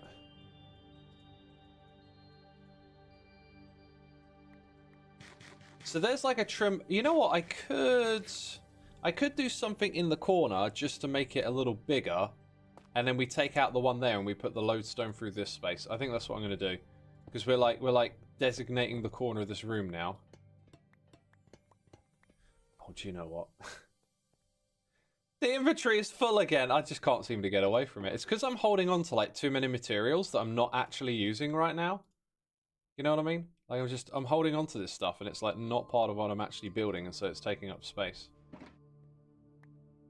Oh, and then there's the question of like this going down to the other side. I'm glad we're doing this measuring now because we'll make it satisfactory for our. Is this place a factory? It's a warehouse. I've been calling it a warehouse. Have we got Biffa in the chat? Someone says, Biffa, I miss you on HC, dude. I don't see a message from Biffa though. If you're out there, my dude, hope you're doing well. As a developer, I hope AI gets good enough to completely replace my keyboard. I'll just sit back and talk through the problems. I love the idea of that as well, yeah. Honestly, it feels like we could be close to that already. I just haven't, like, taken the time to look at the whole voice integration stuff, because I use ChatGPT on occasion, and I always use the talk feature, and it always seems to get what I say correct. So, like, the voice recognition stuff is top-notch, and if I could have that on the computer, like, well integrated, that'd be kind of cool. I tell you what I don't want. I don't want Copilot. The way Microsoft are doing all the AI stuff is just ugly. They're just really pushing it so hard, and, like, in an irresponsible way that's mostly about, like, data collecting and just not very consumer friendly. I've been, like, a little bit kind of pushed towards Linux lately. I've always loved the idea of switching to Linux, and with the state of Windows 11, I don't really want to, if I were to make a new computer, I don't want to put Windows 11 on it. Like, I'm quite lucky. I've got a, I've set mine up. I've set my Windows computer up knowing all of the tricks and telemetry that Windows do, and I've got lots of, like, custom software and stuff that, like, stops the telemetry from happening, and then it's blocked Copilot from, like, being invasive, and, like, I don't have Cortana running because a lot of people don't know if you've got Cortana on Windows 11, it is recording your microphone regardless of if you're using it or not, and it translates the words and sends them back to Microsoft. Like, Windows 11 is a spyware system on some levels. So I've been highly motivated. I've got a good reason to, like, move away from it now. But it's like, I don't want to reboot this system for it. But if I got a new computer, I think I'd be highly tempted to try and set it up with Linux at this point.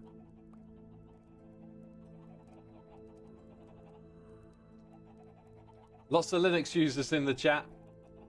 Feels like there's more of us than ever now, right? I say us. I mean, I've got Linux because I've got a Steam OS on my Steam Deck, but that's about it. I have used it, like, I've booted up my computer and other computers into Linux to do stuff like wiping hard drives before giving them to charity shops or whatever. I've done things like that with Linux, and that's been really cool because you get to, like, access and interact with the terminal, which is, like, a different way of using the computer. Right, there you go.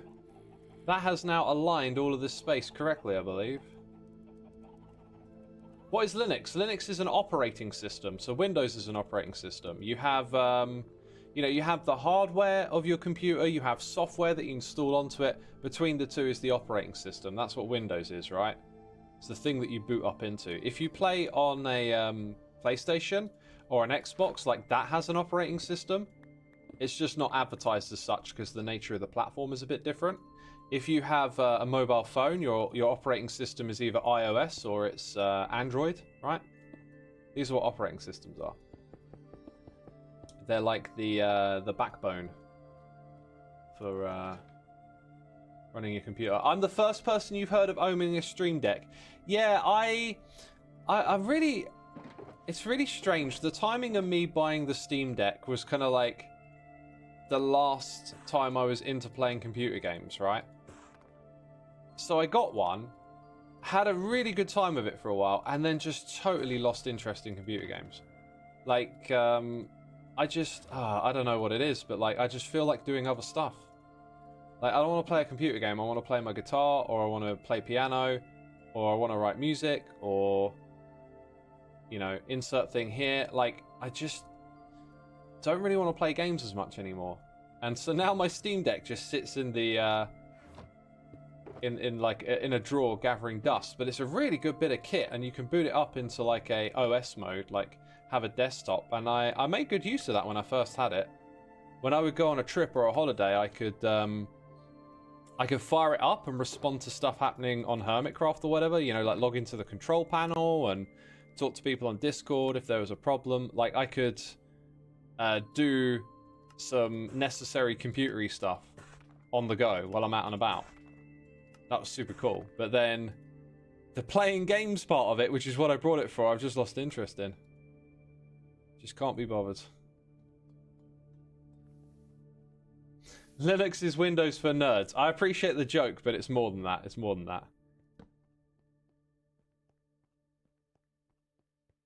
Hex, also thinking of moving to Linux after finding out I only have certain settings. If I sync all my preferences to the cloud, then I've been inspired by PewDiePie's journey to Linux.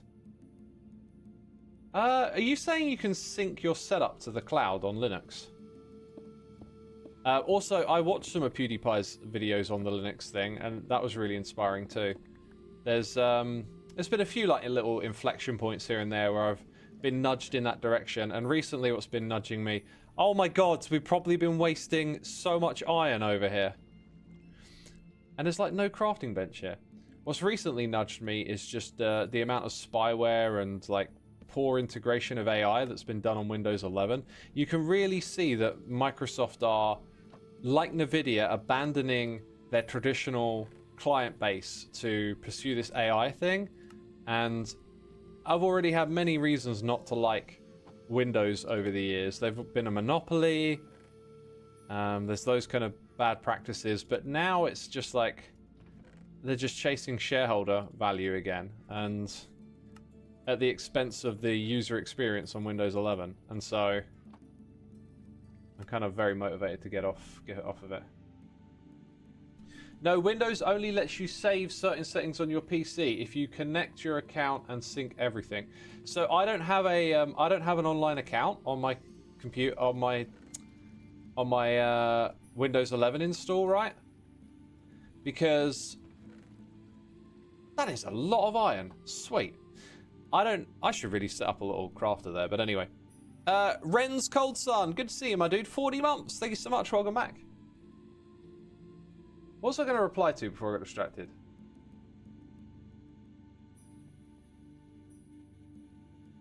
Someone put a message in that I was like, oh, let's reply to that, and now I've forgotten it. Oh yeah, I was talking about the offline account. That's it. Yeah. So so I have an offline account. When I set up Windows 11 on this computer, it was still possible to trick it into giving you an offline account. So like my computer doesn't synchronize settings to the cloud, etc., which is what I want. I don't like Microsoft doing that. And you're not able to do that anymore. Apparently they found ways to patch it. So, you know, why install Windows 11 for a sub-satisfactory experience? Right, I think what I wanted to do was just put in a few walls around here. Because, like, we're very close to... There it is. There's Mumbo's farm. But we're just... Luckily, we're sort of just above it. So we can put in whatever blocks we like back here. And they will be the correct aesthetic, I guess. Is that how we've been doing? Oh my god, I got to use free cam. I can't just keep walking back and forth. No, it's a trim. So I was putting those in to remind myself of where it jumps up a block. So good thing we checked. Good thing we checked. How would y'all like a break from what we're currently doing? And what if we were to go work on the coral farm again? The coral nautilus farm? I know exactly what I need to do next. I think it'll be pretty interesting. I can explain to you what the latest we've learned about it is. And it'll give us a break from the warehouse, and then we'll come back here after. Does that sound cool? Or do y'all want me to stick in the warehouse and just keep building over here? Let me know what you want.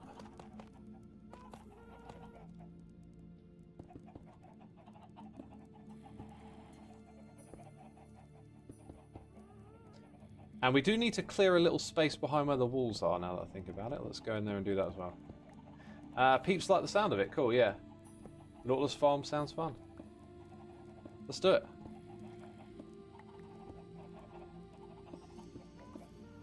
I'm just going to clear these blocks while I remember.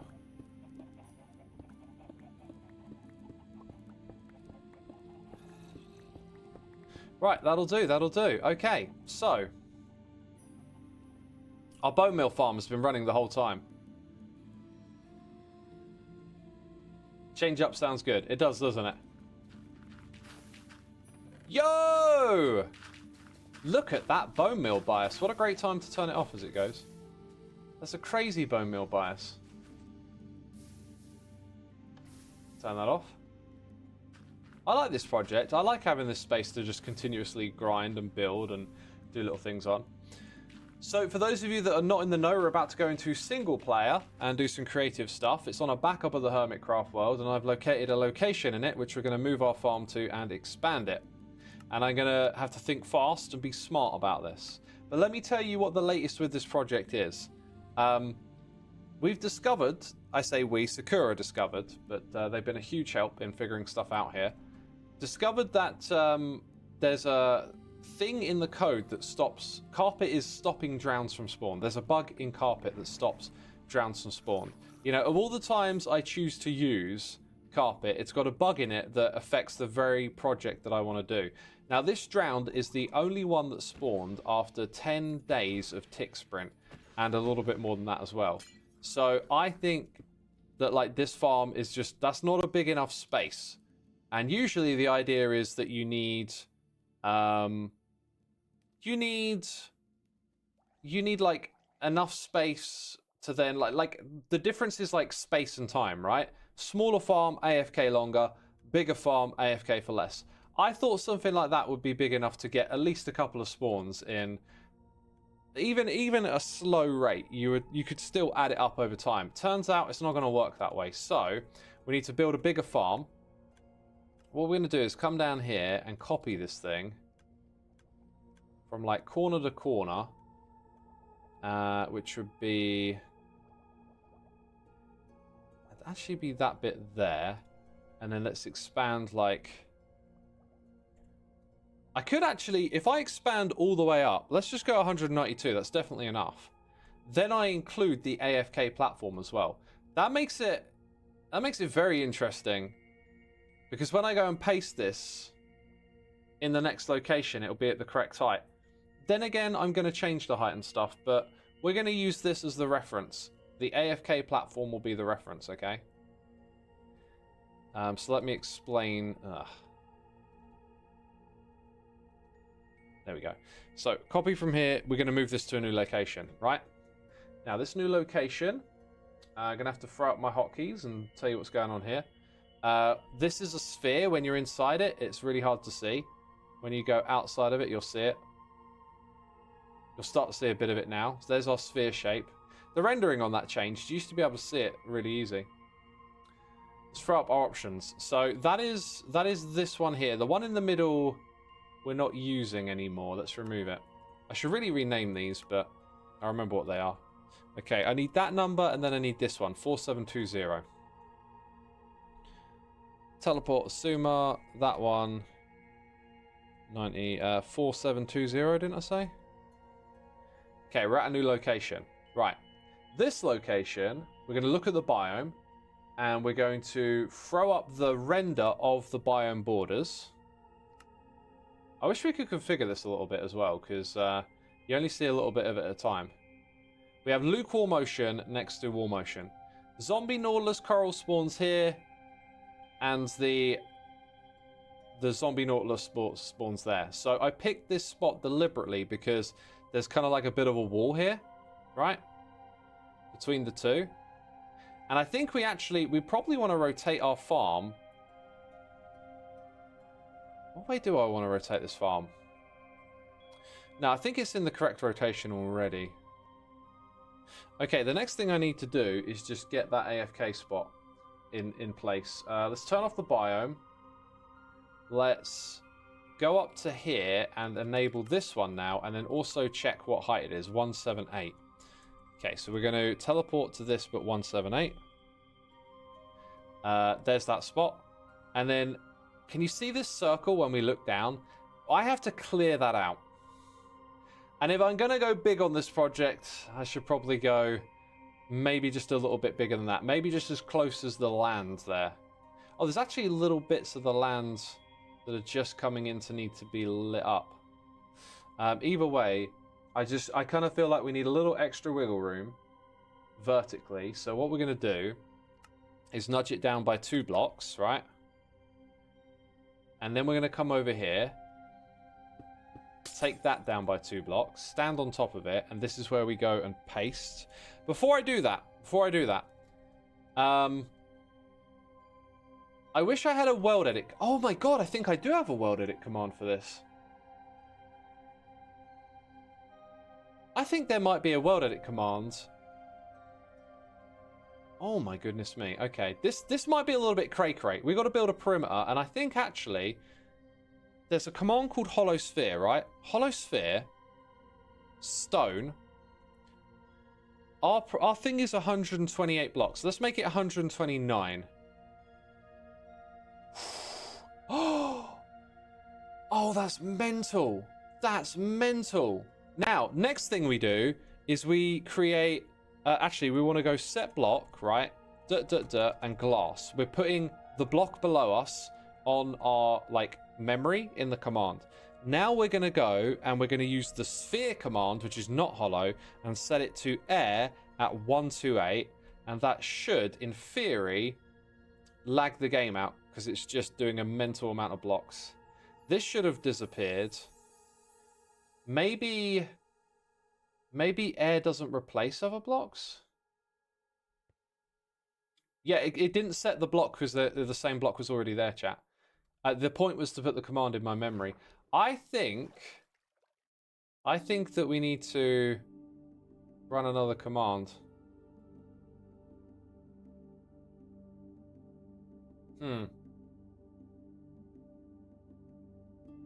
Because that didn't work. Now, if I set it to a block and then replace it, that could be pretty wild. Let's try it, though. Let's say we go stone. Let's go smooth stone. This is where the game might just genuinely just crash right now. And I don't want to move because I need to be in this exact spot to run the next command. This is annoying me. I shouldn't have done it this way. Oh dear. This was kind of dumb. What if I tick warp? Would that help? Would that help speed it up? Probably not. I don't know. I don't know. Let's do it. Okay, let's do F3C so I can teleport to that exact same position again. PC temperature check. We could do one, couldn't we? Look at this. I think I'm going to need to reload the client. Do//undo. It has to finish the first command before the second one, I think. That was, yeah, it was probably a bad move. You know what? I just in my head, the moment after, figured out the way to do it. That I should have done it. Okay, I think I'm just going to close this and then try again. If it would, please, so kindly.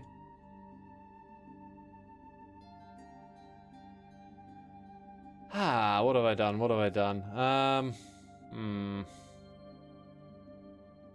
not very patient, am I? Yeah, that created a huge memory leak. Oh, F4, yeah, that's... I think what I was doing was the equivalent of that. To only edit blocks with a certain Y level, use /gmask Y64. Ah, yeah. Thanks, Autumn. That's, that crossed my mind. Is there a way to use world edit like that? But I came up with something different. So depending on where we're at when we log back in, I might use this different method.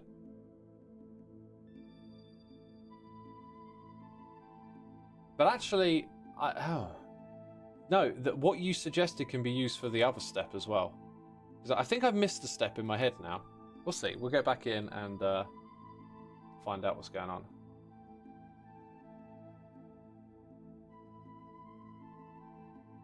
Okay, so it didn't do anything, right? Now, what I want to actually do is set the G mask to go above. So let's go Y Wait, is that the right way around though? Is that above or below? Oh, I hate this. I try so hard to remember. I think that means this is the bigger number. That's bigger than that. But I don't know if that means it's going to edit or above, right? I guess we're about to find out. So it says invalid expression. Is that because I used the capital? It is. So now we'll go back to that sphere command, the one that said stone. Let's set it to smooth stone. And then it should do... It did above. And it's a little higher than I thought it would be. Okay, so then we want to go down by maybe 2 blocks, but change the command to say air. Or... No, we need the sphere shape. So yeah, will this replace it with air? Oh, look at that. Brilliant stuff. Thank you, Autumn. Now, the next command we're going to use that I remembered is really good. We're just going to plop down here and we're going to go... I think I need to be touching water. We're going to go / drain and then like... I don't know, let's start with like 32. No, a bit bigger than that, 64. Does it have to be submerged? Okay. Drain works the last time I used it. Am I misremembering this one? Drain? Oh, G-mask needs toggling off. Well spotted.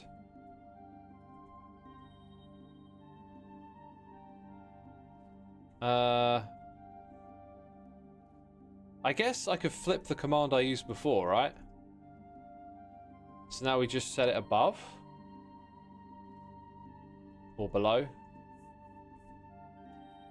Okay, that is promising, and I think... I'm not sure what just happened. Wait. Mate, I saw something happen. I think it's the command. That one needs to be higher. It needs to be like that.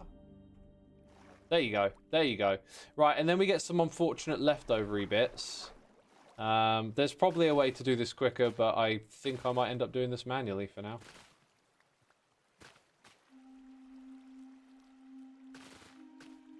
Right, I could do some night vision, I think. Which I should have. I do have. Let's... Yeah. By the way, that farm that I copied earlier, I'm not sure if it's on my clipboard because I relogged out of the world, didn't I?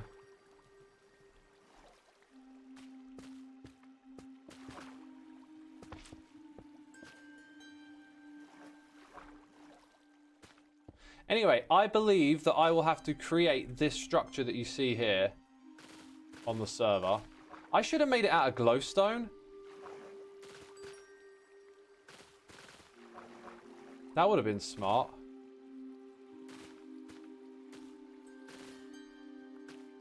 Whoops. Whoops. Dang it.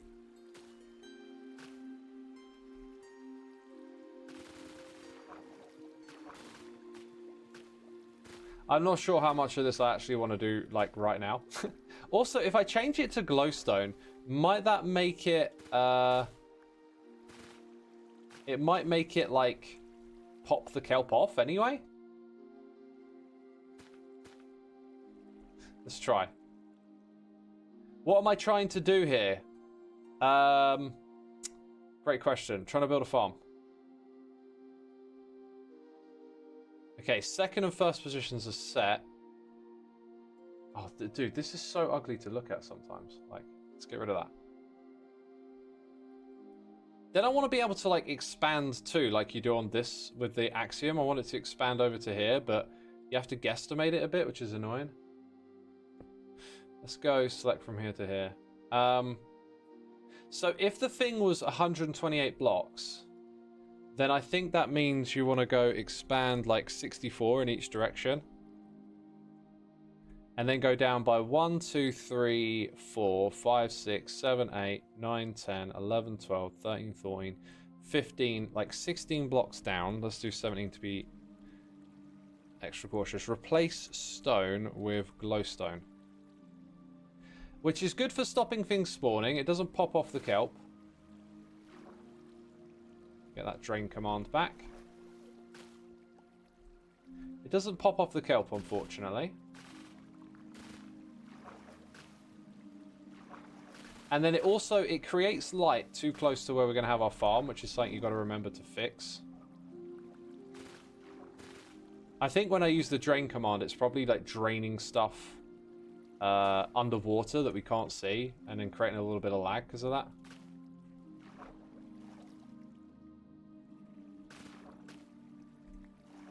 Right.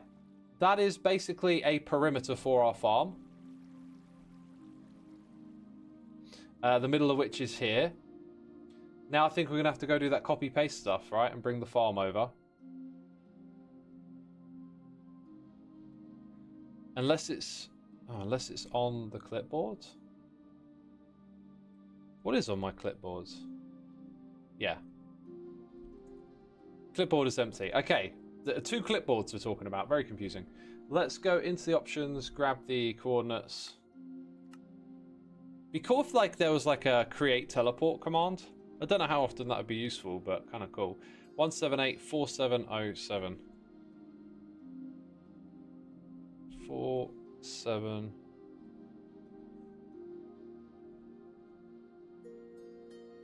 Right, so we go over here. And then we do the whole copy paste thing again. But I'm not going to copy the whole thing this time, actually. I think I'm going to engineer it from the bottom. Probably be a bit easier that way. So we want that block all the way over to this one. And then expand it. Oh, how many blocks is that? 1, 2, 3, 4, 5, 6, 7, 8. Like at least 8. We'll go stand... we'll stand where the bottom of the spawn area is, right? Hopefully roughly in the middle. Which is about here, I think. So, copy. Then we need to go to that location that we teleported to a minute ago. We're going to drop down underneath this thing.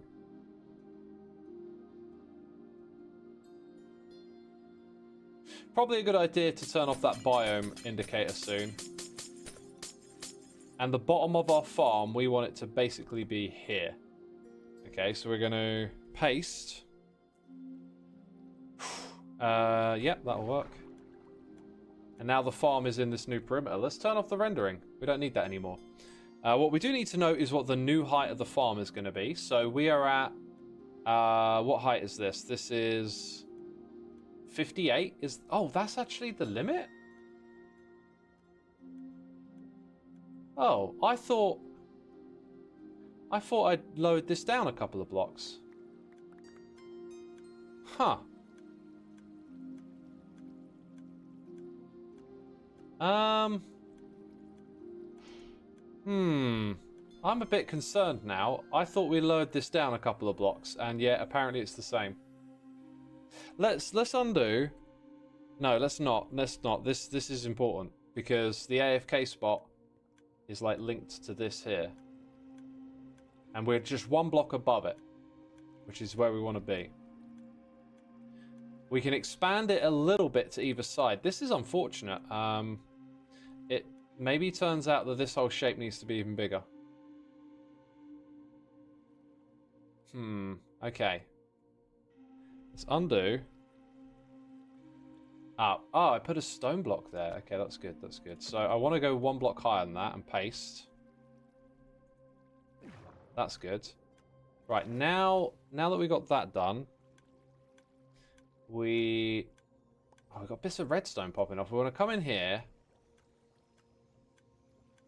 Oh, wow. Oh, yeah, of course it would. It created loads of glowstone in replace of stone underground. Interesting. We want to expand this thing side to side. Before we do, we kind of want to spam this thing with minecarts big time. And apparently it lost all of its minecarts, so I'm not sure what the best way to do this is. Actually, I know what it is. You just got to get the whole thing going.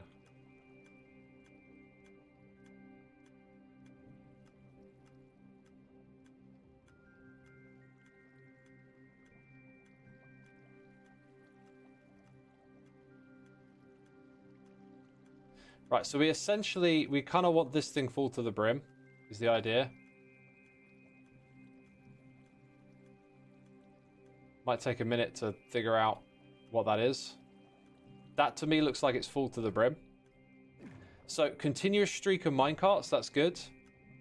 I guess I don't want them on any of these other ones right now, because we're going to fix it all up. So if we do that and then look at what's inside, if a minecart goes across, it'll end up in that hopper. Actually, it won't. It'll end up on top of it, yeah. Okay, so we collect them like this. And then we, whoops, do that.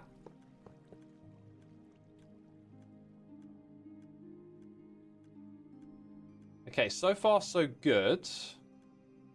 Now I want to go ahead and turn this off.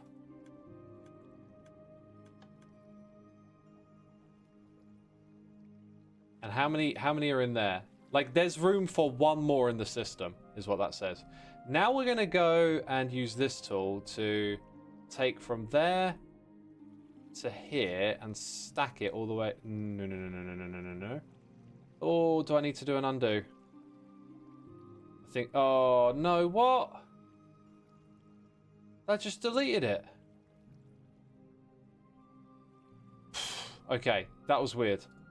So we take from there to there. And we stack all the way to the end. And now the whole farm is kind of ready in that sense. So the other two modifications I think we need to make is to raise the roof a couple of blocks. So we're going to go and first of all move the roof by 2. Done that. Probably best to change that stuff to tinted glass for now. And then we need to do a stack here, actually. We need to stack that by 2 more. Okay. We use replace command over here. Actually, let's get a stack. Let's stack that up by 1 so we can preserve it. And then we'll stack this level up to replace it. Okay. Now, the other issue is that down the bottom here, you can see that we've got glowstone that's going to bleed light into the farm. So we need to seal up these edges. On this side over here, it was never sealed up. So we've got to build all of this. How about we turn it over to chat for a minute? I've been very focused on the building and explaining what I'm doing. Any questions? Oh, we don't want that waterlogged. We don't want that waterlogged. Any questions you got? Now's a good time to ask.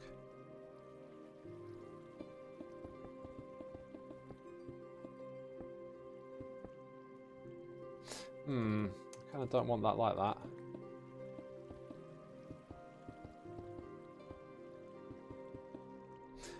What world edit is this just joined? It's world edit in Axiom. It's the Nautilus farm, that's correct. Yeah, it's the Coral Nautilus farm we've been working on a lot.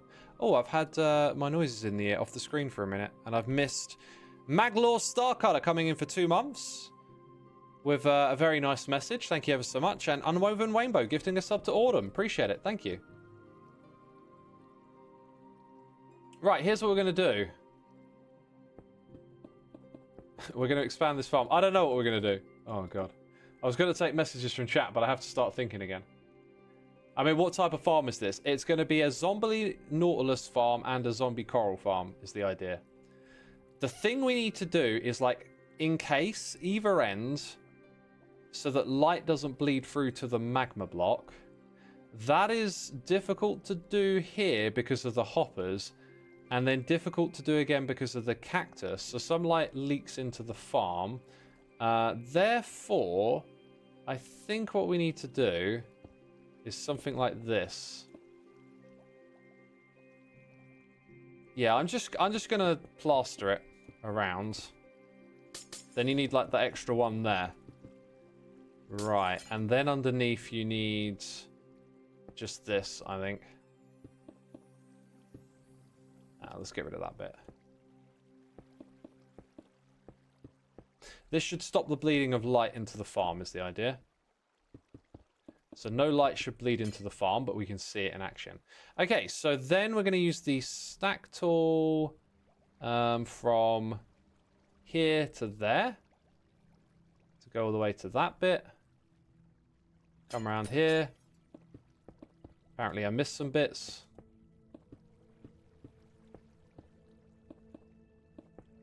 Yeah, and then... Wow, it needs to come over one... Why is that not the same on the other end? That's got that bit lined up there. This bit... Oh, it's because I've, like, added an extra one. Right, there we go. So this doesn't need to be here. That's almost looking correct. Oh, I stacked it wrong. Look at this. Wasn't paying enough attention, I guess.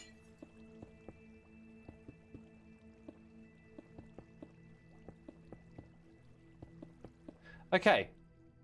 That's really good. Again, this one here isn't finished, but that's okay. What we're going to do next is we're going to, like, increase the size of the farm in another way now. So, we want... Oh, let's see. We got 3 on either side. Let's double that. So we're going to come in here, take that bit, and we're going to go all the way. Oh. I think the clone command is what I want here. I think I want the clone command, because we actually want to take like everything up to there and that. And then do we have the very bottom? We do. We're going to clone everything there. 2, 3, 4, like that. So it's 1, 2, 3, 1, 2, 3. Confirm, finish. Good, good. The only thing is it leaves the glowstone in, which is kind of weird, honestly. We don't want any of that down here. Let's get rid of it, please. Oh, look, we got loads of glowstone here as well. This needs to be doubled up. This needs to be a dark area, essentially. Wow, I did not prep this as good as I should have.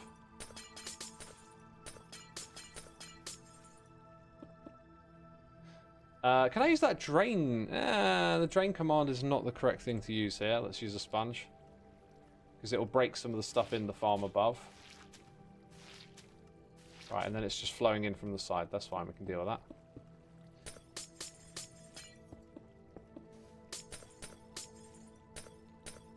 I've tried to do this in a way that makes it quick to do, and it is just not. I am finding all these little silly things that I need to take care of. Okay. So we went for it with tinted glass at that level. I see, I see.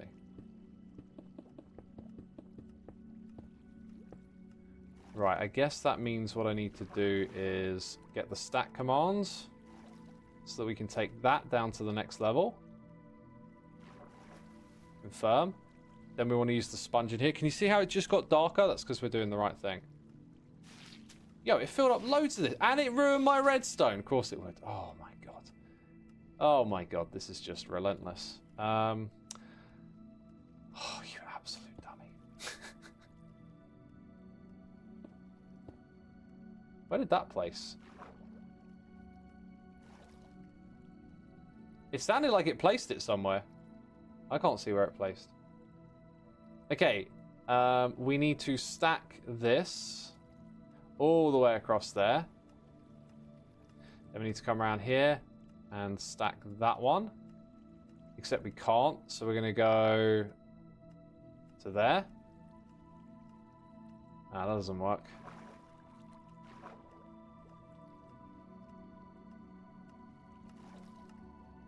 Oh, that'll do, I think. Going to punch all of this out.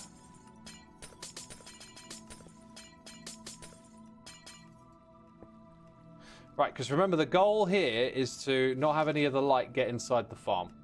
So on that side it doesn't do it. Now we got to do the copy paste thing again. Oh look. Look at that. That shouldn't be like that, should it? I'm glad I'm discovering that now. Same goes for this one here. So we've got to move that all the way across now. So use the stack commands. And stack it all the way to the other side. There's no light coming in from those spots. Very good. And then we just fix up some of this redstone. And that bit there. Now it's quite dark down here. Still feels like there's light coming in from somewhere here. But I don't see where that would be. Maybe through that bit?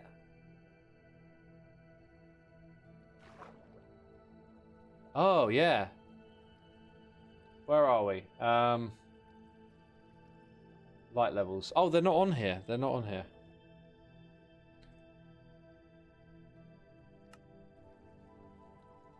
Four. 3, 0. And then you've got the light level 2 in here. Interesting. Still possibly some tweaks that need doing there. Okay. Whoops. We're almost there, people. We're almost there. I swear, we're really close now. We're close to giving it a test. So we're going to use the clone command again. And we're going to take it from, well, all the way back here. And then we want to copy 3 sections of it. I think I might have... No. I've selected the right bit. I've selected the right bit to about here.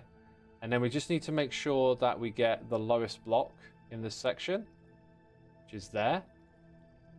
And then we're going to go 1, 2, 3. Confirm. I think the issue is going to be, yeah, again, like when it copies it, now all the glowstone's in here. And then we're going to have the issue with the water leaking. And then I didn't select the back of the farm. Oh my god, I am trying to make this clever and efficient, and I am failing miserably. Failing miserably.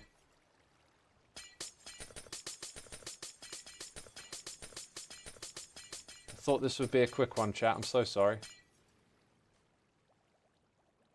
That makes a lot of sense, doesn't it? Oh. What was that sound? Oh.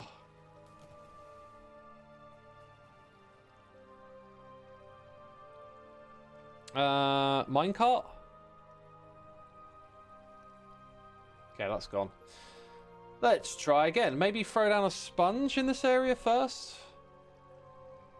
Maybe get rid of some more of that glowstone as well while we're in the process. Hey, undoing that command might turn out to be a good thing.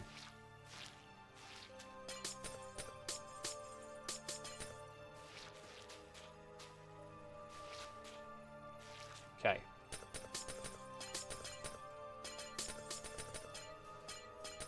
Let's try again.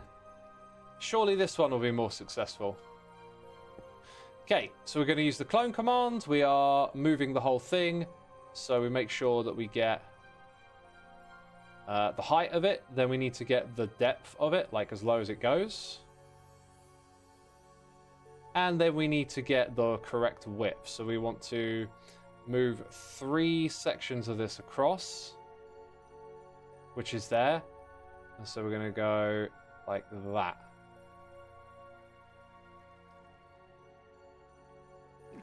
Okay, done that correctly from side to side.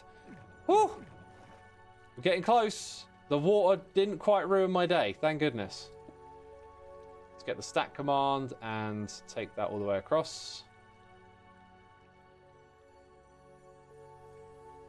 Just put that like so. Right. That appears to be good. We have isolated the bottom area. It does still feel like light's coming in from somewhere here. Oh, no, wait, we were inside the glass. Okay. But the whole spawning area is now doubled with a little extra upwards, just in case. This means that we're ready to run the farm.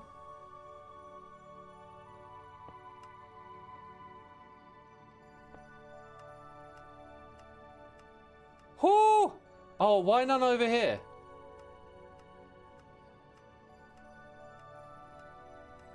Oh, we lost more repeaters on this side.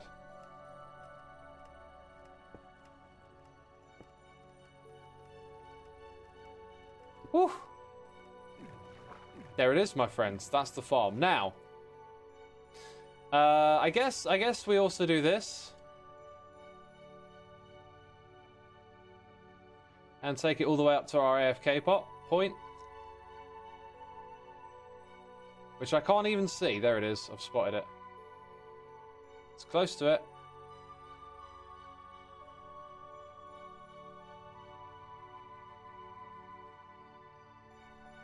This is kind of ridiculous up here, isn't it? This has probably got to change in some capacity. Now, in theory, I don't know how long that took. I apologize. It took so much longer than I thought it would. This is a better farm than last time. It is bigger, and it is better secured, and we should, in theory, see a drowned spawn in here. Let's sprint for a whole day. Squids, dolphins. Oh yeah, and make the time night.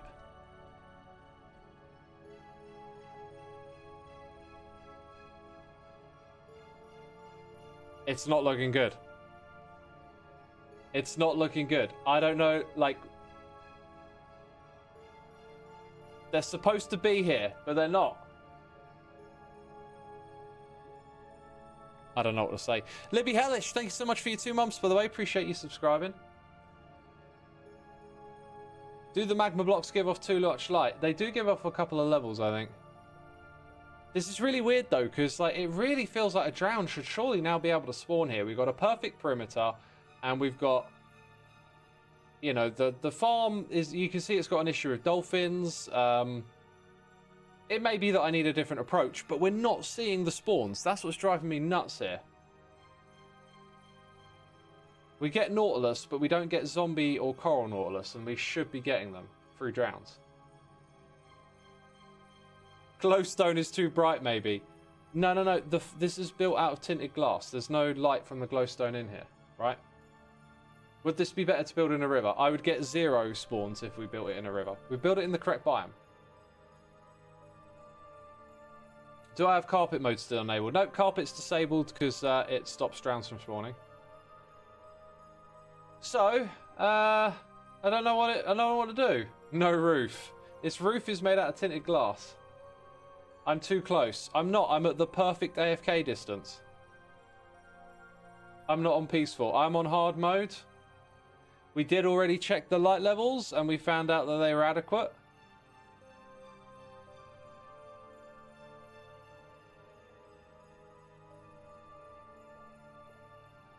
You think they mean remove the roof? Could be worth a try.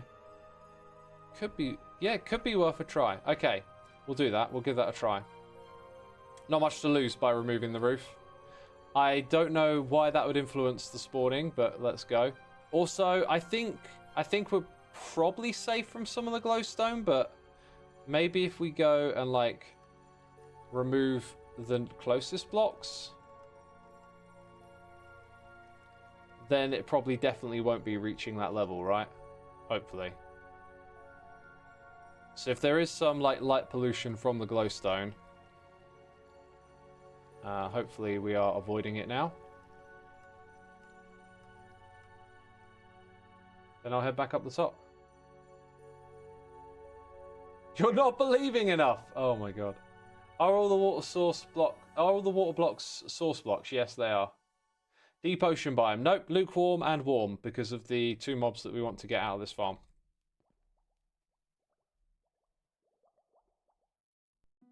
Do the minecarts count as entities? They do. They don't contribute towards the mob cap. Alright, let's run another tick sprint, and that's all I'm going to do on this project for today. Because it's driving me absolutely bonkers.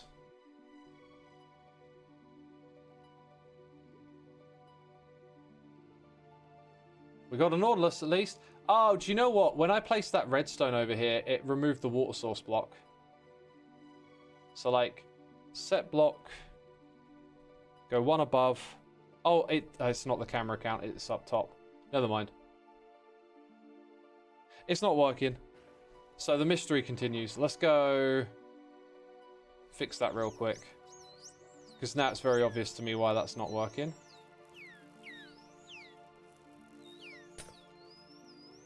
There you go. Now it's fixed. All right. Oh, by the way, if I stand closer like this, it'll become a fish farm. Maybe that's too close. Oh, and then if I stand too close, we're now loading all of this to fish spawn over there. That's the thing. What's the betting that there's like a zombie coral nautilus just out here teasing me now? It's like, you try to build a farm, but I'm just spawning in the ocean, sucker. Oh, wow. We did a lot of Drano over here. Right. I think that's going to be it. I've had enough. Let's get back on Hermitcraft.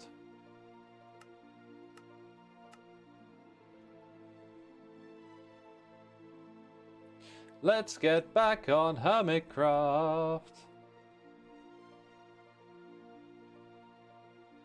That being said, we've got something else we need to take care of.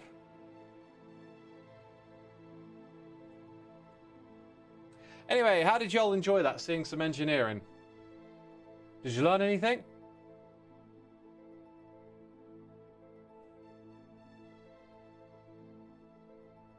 It was fun. You didn't see any hostile mobs in the farm. I didn't see them either. Drowned spawn naturally at water blocks that emit light level of 0 and sky level being 7. You think the magma was the problem? I don't think it was, but yeah. I think you're too focused on getting an end product for us rather than just taking your time playing around, says Doomed Notch. Yeah, probably. The way I'm talking about it makes it sound like that, right? I knew what I needed to do to expand the farm. It's all those little steps. Like, there's like a degree of efficiency for the step that you can take. And I just kept not picking the most optimal way to expand the farm quickly. But had I not been streaming, I probably would have thought a little bit more and then executed it a little smarter. Tends to be the way it goes. Peeps, what we're going to do next is check out the Let's Play Minecraft Together server. If you are subscribed here, if you've been gifted a sub, if you have a Prime subscription, any type will get you access to this server. What we like to do is give a little light to the community by doing a little showcase. So we'll do that, then we'll head back to Hermitcraft. We've got a mini game made by Blooming called Keep the Beams Up, inspired by an old game, Feed the Pumpkin. Okay, that you designed. So we've got a mini game today. That's very different, isn't it? This is where we were last time. Let's head over to Blooming's mini game, Keep the Beacons Up. We're literally being spawned on its doorstep. Ah, it's this place. I love this place. We've been here before. This is where Craftal is, okay? I really like Blooming's build style. It's just, I don't know. It reminds me of like places like Aqui Town. Nice use of color and stuff. So down here there's a game like Wordle, except it's crafting recipes, and I absolutely suck at it. But it's an absolute marvel of redstone engineering. Oh, I don't have the free cam. I was going to show some of the redstone, but I'm on the other client. So anyway, Blooming has made yet another game. There's Blooming right there. How do you do? With the zombie cape. Check it out. Showing it off. Looking super slick. I got my hands on that cape. I could barely believe it. I was like, wait, I actually got this cape? Wait, where were we a second ago? Which building did we come out of? I'm all kerfuffled. Was it this one? Oh, it was up here. It was up here. There we go. So you got to empty your inventory before you go in. That I can do. Because I'm gonna log out after this. I'm gonna go put mine in like a chest over here. For now. As it's no surprise to see that my inventory is utterly disgusting.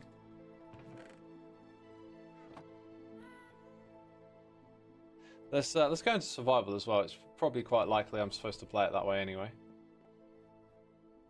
Okay, light on, game active. Wait for light to turn off before playing. So it's off, we can play. Special thanks for Spokey for helping with the redstone. We've got a button. Dump left off items from game here. I currently don't know what I have to do to play. So, I don't know what the button's for. Wait, I don't have a zoom key. It's slow moving. Deposit cookie for snowballs in the dropper. We got music. I've got absolutely no idea what to do. I'm assuming there's no hopper below that. Then we got blue.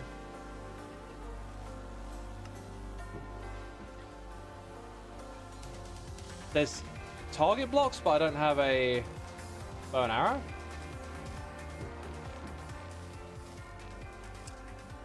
Without instructions, my dude, I got no idea what I'm doing. Unless, like, pink and blue go in there. Okay. Do I get snowballs now?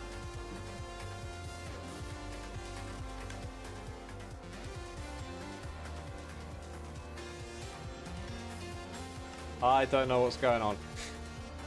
Pink goes in there, I think. We've got a bit of double music going on at the moment, haven't we?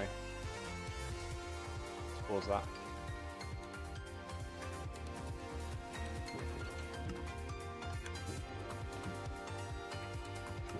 In the dropper. Wait, do I put it in there?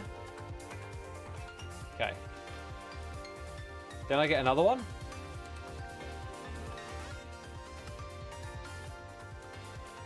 Pink again. And we're about to run out on the other colours. Wait, does snowball... If I get snowballs, do I throw them over here? Oh, that's tricky. Ah. Ah! And then I put lime in there. Right, now we're getting somewhere. Now we're getting somewhere. Okay, and I'm gonna die. I think I might restart. Just let it run out. Yeah, now we're getting somewhere. Now we got it. Oh, I failed. I'm a loser. Okay. That's fine. And I think we can go again. Right, let's do it, and this time we know what we're doing. Did that start the game?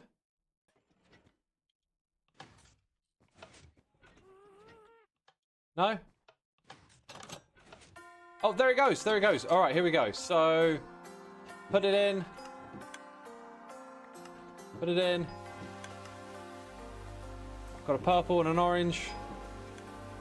I need a cookie, though. I need a cookie. I need a cookie. Orange. Oh, wait. We've got snowballs here already. Okay, so let's say we want yellow and red. An armor stand? And a yellow block. What's an armor stand doing here? Another purple came down. I haven't got another cookie. I wonder if these pressure plates do anything. It sounded like they did something.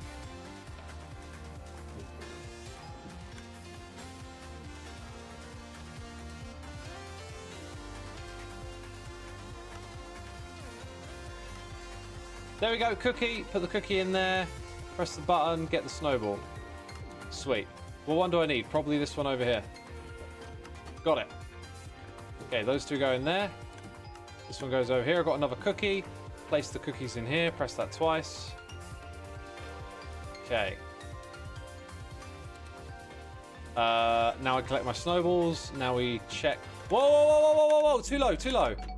Ah. Ah, boy. Oh boy, almost. Very cool game, very cool game. Obviously, probably inspired by tangos, but oh, Blooming ain't happy with that. Check the beams, pressure plates to get more color drops. Oh, is there more to it then? Should we give it one more go? If there's more to it, I guess. So the beams are supposed to do something.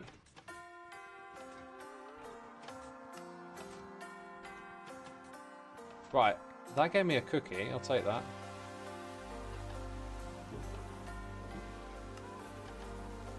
Got a yellow.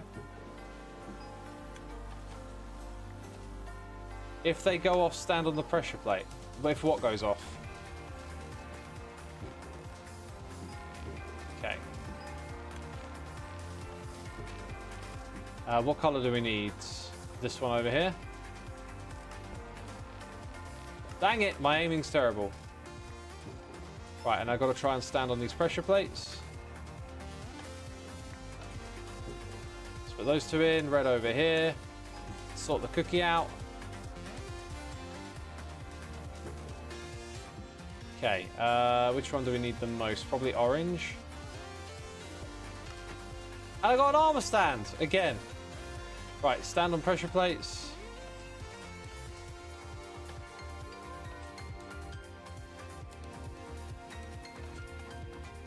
Stand on these two. Maybe stand on those. Oh, there's some back here as well. I'm not sure if the pressure plates are doing anything else or not.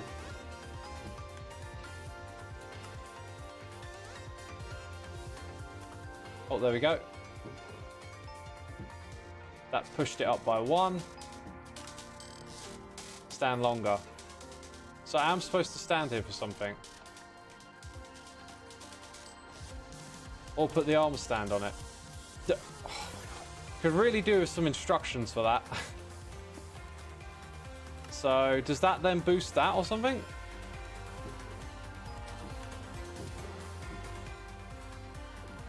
It doesn't seem to be doing anything.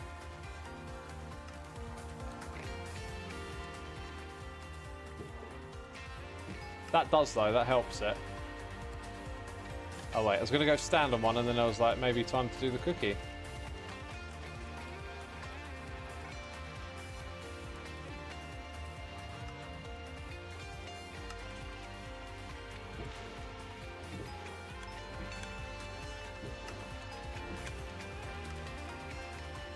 There's beams in the corners. I understand these messages I'm being sent now.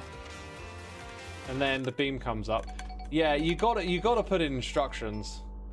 I had no idea. Like, picking up some things. Like, I thought the armor stands were just, I don't know, a bug.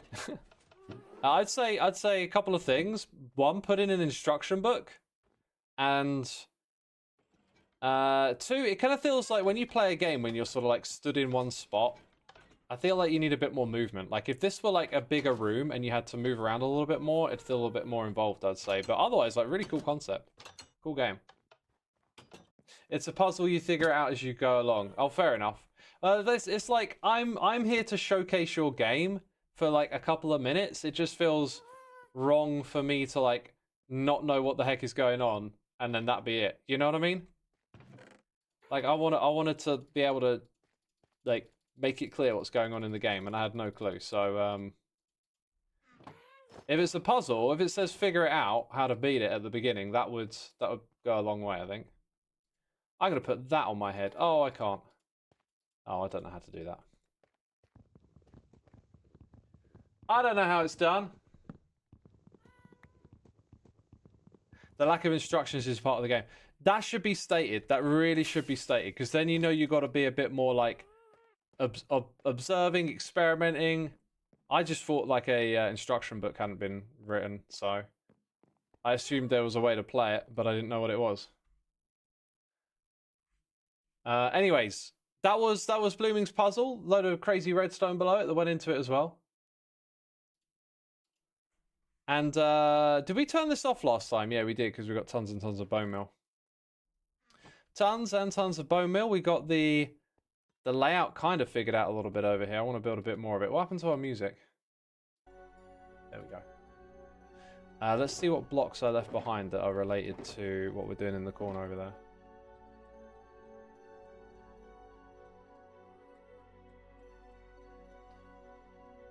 Night Daz says it was a great minigame. I'm sure it is. I didn't figure it out, did I? I didn't figure it out. Oh yeah, this bit over here, you don't have the instant mine, right?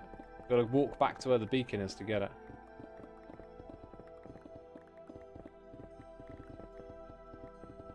Right. So that's going to run all the way down the side of that.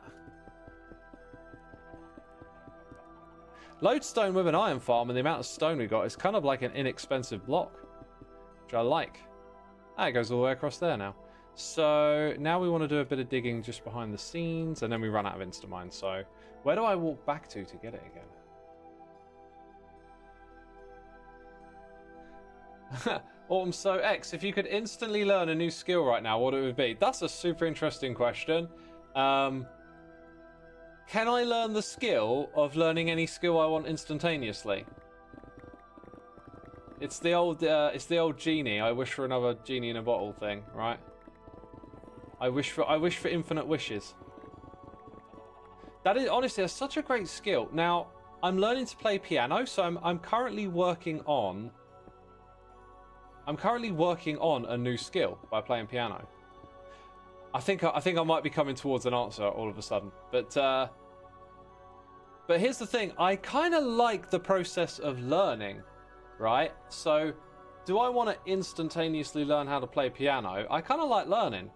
And when we say like instantaneously get a new skill, are we talking about like mastering it, like you become a master of that thing? because there's something I really like about music, but it's a bit tedious to learn, and that's music theory. So if, like, understanding music theory, you could just give that to me in a moment, I think I'd take that.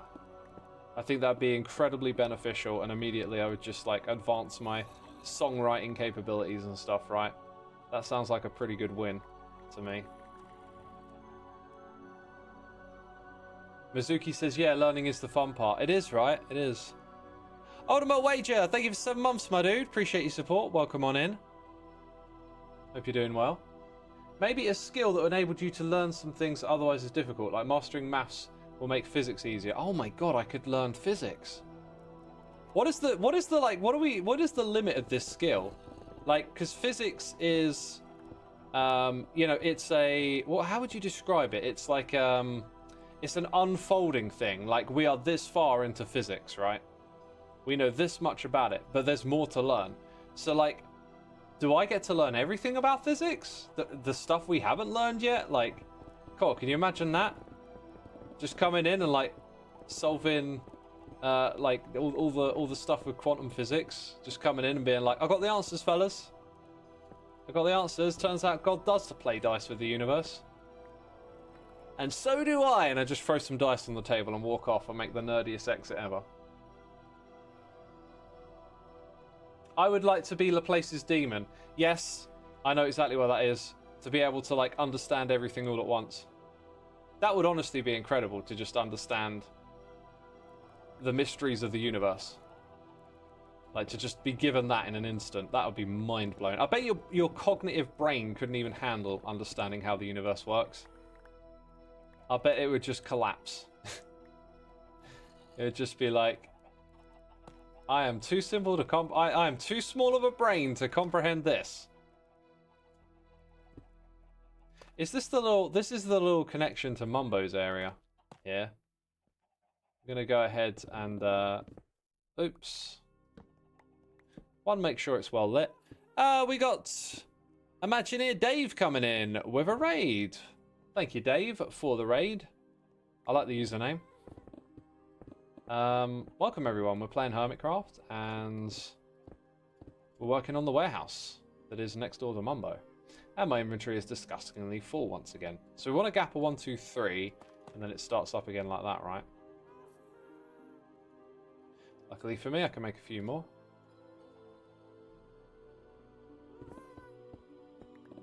We're in range of the beacon again.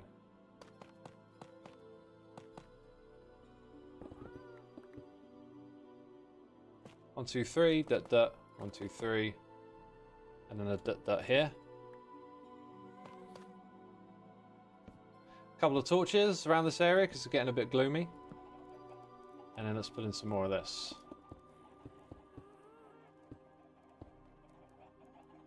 Oh, I'm doing it wrong. I'm doing it wrong. These bits, they have the break in the middle, right? They have that with that on top. That's the way we do it. That's the way we do it. Don't get it twisted. In this corner here, though, I don't know what we're going to do.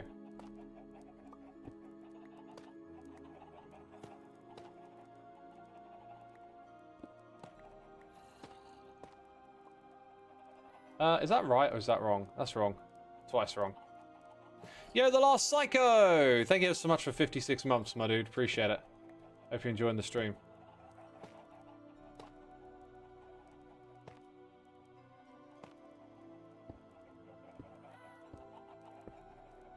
Looking pretty slick. Right, and with that being the last one of those, I think I kind of want to knock it on the head there and say that's good for now. So I will do one more stream, and maybe 2. We'll see, before the year is out. And we'll probably just come down here and work on this, because it's just a nice little grind, and we can have a chat, talk about Christmassy stuff or whatever. But I think I'm going to wrap up my stream here for the day, people. I hope you enjoyed it. I hope you've been entertained. I will go look for someone to raid. I encourage you to hit the follow button over here on Twitch before I go.